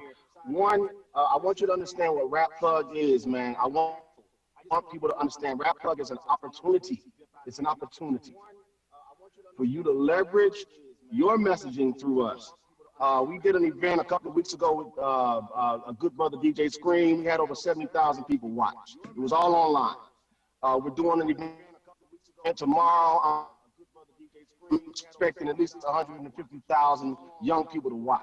It's an organization that we formed to auto influencers to tap in, and they drag a lot of traffic our way. So what I'm using this opportunity tonight is not to just tell you about what we do, but I want you to leverage us. We speak in shorthand to the youth. That's what we do. That's our superpower. Speaking in shorthand to the youth. And anyone that's in Black Man Lab, they know what we do, because we show up and we bring what we bring. But as we continue to grow, we've got to, as salt and pepper generation brothers, we have to figure out how to partner with organizations like medicine in the peanut butter, so that we can get this messaging out to these young brothers who feel invisible, because there is a detachment, and we get to them through the arts and through mentorship. But we get them by dragging them into our ecosystem with the dangling carrot of a microphone and a DJ. They want that. So as they want that, we give them what they want, and in turn, we message to them. So all I want from you guys to know is that I want to be a student and listen to this information, provide what I can, but give it back to these young people. The brother that just got off that, brothers from Usher's New Look, what he said about the youth and being able to listen, that's our specialty. That's what we do, and that's what we want to continue to do, because we know they have a special role in this movement. And so, please, brethren, leverage Rap Plug. Feel comfortable with that, because we're here. We ain't going nowhere. I'm done. Bruh, we just give it up, man. Rap Plug has been down. Craig has been down with us. Like, literally, we started at the Y. He came through, facilitated, curated one of the, I think, most well-attended Black Man Labs in person just around the music game, and just brought folks to the space. So just real powerful, man. We appreciate you. And we're looking forward to continuing to blast it out with this next project we have coming out that we'll let everybody know about real soon. We're thinking we may get another special guest popping in, so let's be flexible. But for right now, I want to bring two pastors. We want to start with Brother Lee May, and then we're going to have Francis Johnson kind of come to give us a wrap up. But Brother Lee May, known this brother for years, and I see Jared over there, you know, always very excited to see another one of his alpha brothers. So with that, man, come on, Lee. I'll let y'all do what y'all do. Man, thank you for having me on this evening. Yeah, we got a couple of good alpha brothers on here, and just as importantly, a bunch of good friends that I see, man. Like whoever's watching this online through social media, like you're receiving like wisdom from on high, like literally. Like this is so dope, and I'm so excited to be on here as well. Just like my brother Craig just said, I am over here starving, brothers. But you know, if I got to starve, I'm gonna starve for a reason like this. But look, so a little bit about my background real quick, and I know I'm gonna be flexible. I know that guest may be coming on soon, but Brother Johnson, you see how your frat brothers do? They put food up in the. Okay, I got you, brother. I got you. I know. But here's the thing, a little bit about my background. So I'm a pastor. I've been pastoring now for a little over 3 years now. And prior to that, I was in another form of public service. I was a county commissioner, and I was an interim CEO over in DeKalb. I got to follow around my big brother, Commissioner Larry Johnson, and follow his lead. He told me what to do, and I would just say, yes, okay, yes, sir. But I'm excited, y'all, about this, because what we're doing now, I'm a pastor, but now I've been really engaging with other churches and pastors around the state during this election. In DeKalb County, we have an alliance called the DeKalb Pastors Christian Alliance, where we're galvanizing churches, right, to get out the vote. We're teaching them how to internally get out the vote. You know, there's a scripture about preaching the gospel to Jerusalem, Judea, and the outermost parts of the earth, right? See, Jerusalem is like your home. A lot of us have been kind of pushing out, trying to get people to come out to vote, but we're focusing on Jerusalem first, right at home first, to make sure that we take care of home. So we're teaching churches how to galvanize their own membership to bring people in, and so we're doing that around the state. We got like 150 churches that have been engaged with this, and showing them how to get their own members out the vote. Before you start trying to get folk out in the community out the vote, make sure your own house is straight. And we're seeing some tremendous success with that. But let me say this about the election. Y'all, this election is so big, y'all. It's bigger than, and I've run in office, I've been a Democrat all my life, but this is bigger than the Democratic Party. This is bigger than Joe Biden and Kamala Harris. This is bigger than even our two candidates. And I see one just popped in, and I'm gonna pop out in a second. But this is so important, y'all, because the future of our nation, the future of issues that directly relate to us as Black men is on the ballot, right? And I'm so thankful we have a Black man on the ballot that looks like us, that has lived our experience and can represent our experience through the creation and support of policy that will benefit us. So this election is critical, y'all, and you're voting for yourself. I know you may be voting for Warnock or anybody else on the ballot, but you're really voting for yourself when you get out to vote. And if you don't understand all the issues, don't worry about it. Just trust us. You're voting in your own best. You're operating in your own best interest when you get out to vote. So I'm gonna stop there, y'all, because I see there's somebody more important than me right now that needs to get on, that we all need to hear from, and I'm excited about it. Thank you for having me on, brother. Thank you, Brother May. Thank you, Brother May. We want to bring on Brother Warnock. I know he has been crisscrossing this state. Thank you, Brother Warnock. Rev, it's great to see you. Great for you to be able to join the Black Man Lab and all of our partners in this work. We have the DeKalb 100, Rap Plug, New Usher Look Foundation. So we just got a ton of folks. So come on in, Rev, and just share some wisdom and insight about the importance of Black men voting. We appreciate you. Well, thank you so much. It's wonderful to be here, brothers. I heard that the brothers were getting together, so I didn't matter what else they had me doing. I had to drop by and spend some time with the brothers. And it's great to be here. Thank you, Andre Dickens and others who pulled this thing together. I see my good friend Francis Johnson, Lee May. You know, humility. You know, feigning self-abnegation. I don't know. That sort of works for you, but not quite. You are a brilliant and capable brother in your own right. And if you won't say it, I will. I appreciate all that you contributed and all that you bring to the table. I want y'all to know that Mawali Davis is a member of Ebenezer Baptist Church, a good tithe-paying, regular Sunday morning worshiper, he and his family.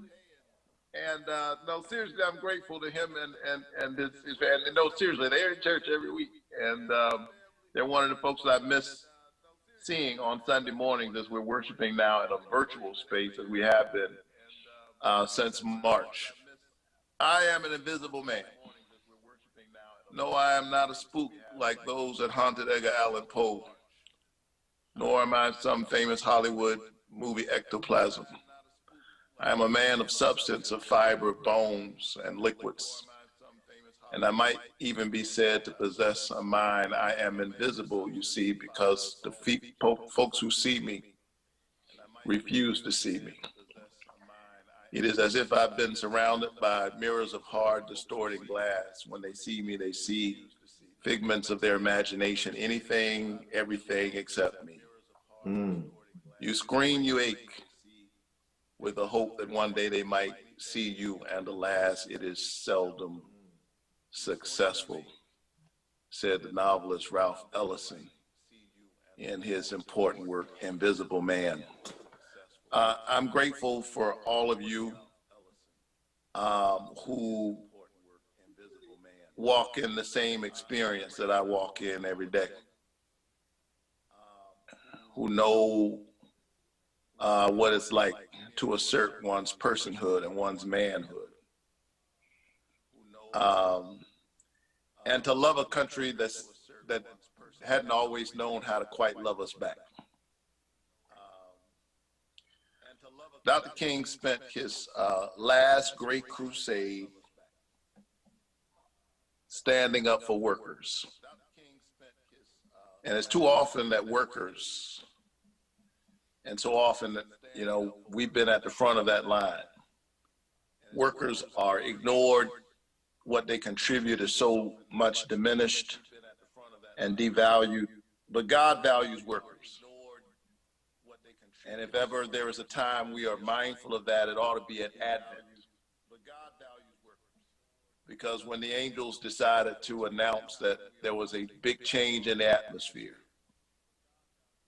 that God was going to visit us in a different kind of way and lift us to a new level, he didn't go to, the angels didn't go to Herod's palace to make the announcement, but working class shepherds of Shepherds Union 1199, doing their work on some abandoned and remote hillside, came the word, "Fear not, for I bring you good tidings of great joy, which shall be to all the people."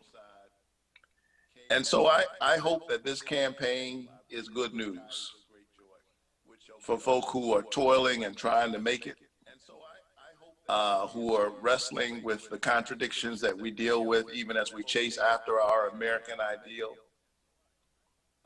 And that's what my career has been about. It's been about standing up for ordinary people. Dr. King, who was co-pastor of Ebenezer Baptist Church, where I'm honored to preach and serve, and where I've been now for 15 years, spent his last days fighting for workers. Echo Cole and Robert Walker were literally crushed in the back of their truck, and their bodies gave fuel to a fledgling movement and drew a weary Martin King to Memphis. And out of that movement came those iconic signs that are etched in American history. We can see them carrying them. I am a man. one of the marks of being marginalized is that you have to have a sign. You have to organize a movement to declare about yourself what ought to be obvious. The stuff you shouldn't have to fight for, the recognition that ought to just come, you got to have a movement. I mean, what could be more sublime, more poetic, more powerful, and yet so profoundly searing, if you think about it, to the conscience? That someone would have to wear a sign that says, I am a man. And then, but that's the mark of marginalization. That's what marginalized people have to do. They have to say, I am a man. Sojourner Truth in the 19th century had to say, ain't I a woman? And in the wake of the challenges we face now, we say Black Lives Matter. I mean, I can't think of anything more, anything less presumptuous. I can't think of anything more basic to say about oneself, more humble, more modest than I matter. And still there's pushback. And still there's pushback.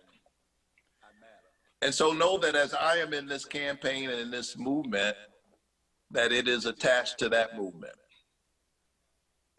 It is the assertion of our humanity and our personhood as part of the amazing American experiment to build a democratic republic where people are tied together not on the basis of race or ethnicity or national origin or even religion, but on the basis of a democratic idea, equal protection under the law, e pluribus unum, out of many one. And it has been our peculiar vocation, I think, in the world in some ways to push us closer to that. So I want you to know I take the spirit of that. That's what drives me to fight for health care, because I believe it's a human right. That's what drives me to fight for a livable wage, because my daddy was a hard-working man, Black man during the week and a preacher on Sunday mornings. That's what drives me to fight for criminal justice reform, because I've seen up close its contradictions in my work as a pastor and in my own experience as the brother of a brother who spent 22 years in prison for a non-violent drug-related offense, first-time offense. And the only reason he's out right now, ironically and tragically, is because of COVID-19. Were it not there, were it not for this terrible death-dealing pandemic, my brother who was convicted, who admits that he made clearly moral lapses in judgment, mistake, he would still be sitting there, serving what was originally a life sentence in federal prison for a first-time offense, non-violent, drug-related, in which nobody died, no one got physically hurt, and guess what? Nobody even got high, because the feds controlled the whole thing. They created the crime scenario. Yeah, nobody even got high. And so know that I'm clear about what's at stake. And I'm clear about the kinds of coalitions we have to build. Even as we are unapologetic about who we are, we do have to build multiracial coalitions. First of all, it's the right thing to do. It's who we are as a nation. But it's also the smart thing to do, because we saw this war on drugs, and we've been witnessing it for the last 30, 40 years, which has too often been a war on Black and brown communities. When the bodies were Black and the communities were, you know, West Baltimore, East Baltimore, certain parts of Atlanta, East St. Louis, we had a war on drugs. Now that the bodies are white and rural and suburban, we have a public health emergency. The war, you have enemy combatants and prisoners of war. Public health emergency, you have clinics, doctors, treatment, compassion. The latter is actually the right approach. I can't help but be struck by the juxtaposition, the clear contrast, because it is personally felt in my community. But rather than get angry, what we have to do is build a coalition. Because as I'm passing through rural Georgia, the same places where these hospitals are closing, because we won't expand, we haven't expanded Medicaid in the state, their children, too many of their children have literally died from opioid overdoses. And so our children, black and white, red, yellow, brown, black and white, are self-medicating, responding to the gaps and the brokenness in our covenant that we have with one another. And I'm running to try to help inspire us to restore the covenant and redeem the soul of America. So thank you so much. It's wonderful to be here. I love you, brothers. And in the words of Curtis Mayfield, brothers gonna work it out. Brothers gonna work it out. And thank you, Rev. We appreciate you so much for coming on. We were supposed to be over at 8:30, but we heard you get on here, so we stretched it out because we knew you would drop a good word. I got to give a shout out to State Rep Derek Jackson, who's been, all of you have been supportive, but Rep Jackson has been at so many events, incredibly supportive, wonderful brother. And besides, he's an alpha man. Oh, man. There's a whole lot of y'all on here. Here come the alphas. Here come the alphas yet again, man. Hey, Fi. Oh my goodness! Thanks, Rev. It wouldn't be right if I didn't start something, you know. That's right. I know. And then you started and leave us to have to deal with it. Right. He sprinkled some love and then dropped that bomb. Then he's gone, just like that. Oh man, we're just really excited that we've had such a wonderful evening. I think, Brother Francis, if you could just, I don't know, bless this gathering of folk all around the world who will watch this over again when rolling out continues to replay it as we continue to replay it. If you could just, bless those that are crossing this state, trying to bring about a more just society, that are thinking and not forgetting about the young black men, my sons, 21 and 23, who move in fear at times in this country. In this country they were born in this state.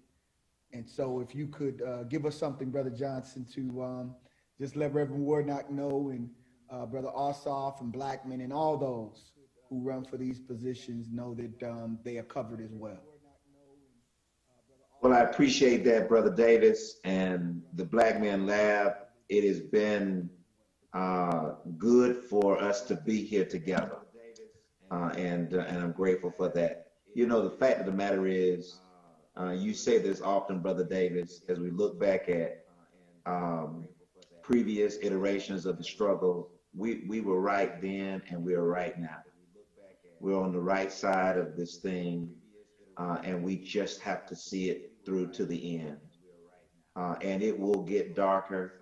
The attacks will become even more relentless and merciless and just outright bogus in the ridiculousness of the lies that they will spew about our brother Warnock and about Jon Ossoff and about Daniel Blackman.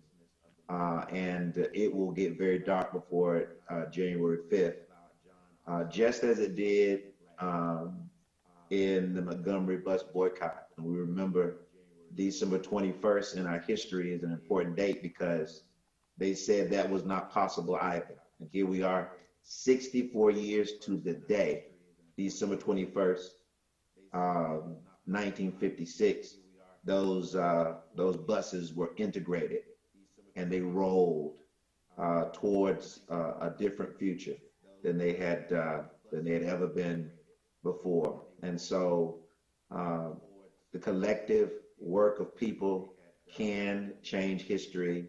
It did in Montgomery 64 years ago. it will again in this state. Now, as we lean in on these last few days of this campaign, beyond just the nastiness, and I was told that Mitch McConnell is going to send $91 million more to Georgia to attack Warnock. And you know, Kelly Loeffler, Warnock has said it best, my brother. She lied on him and she lied on Jesus. We've got work to do because although 1 million Georgians have turned out already in early voting, we're still 8% behind the pace of voting in the general election. And I'd say that because I want you to know exactly where we are tonight.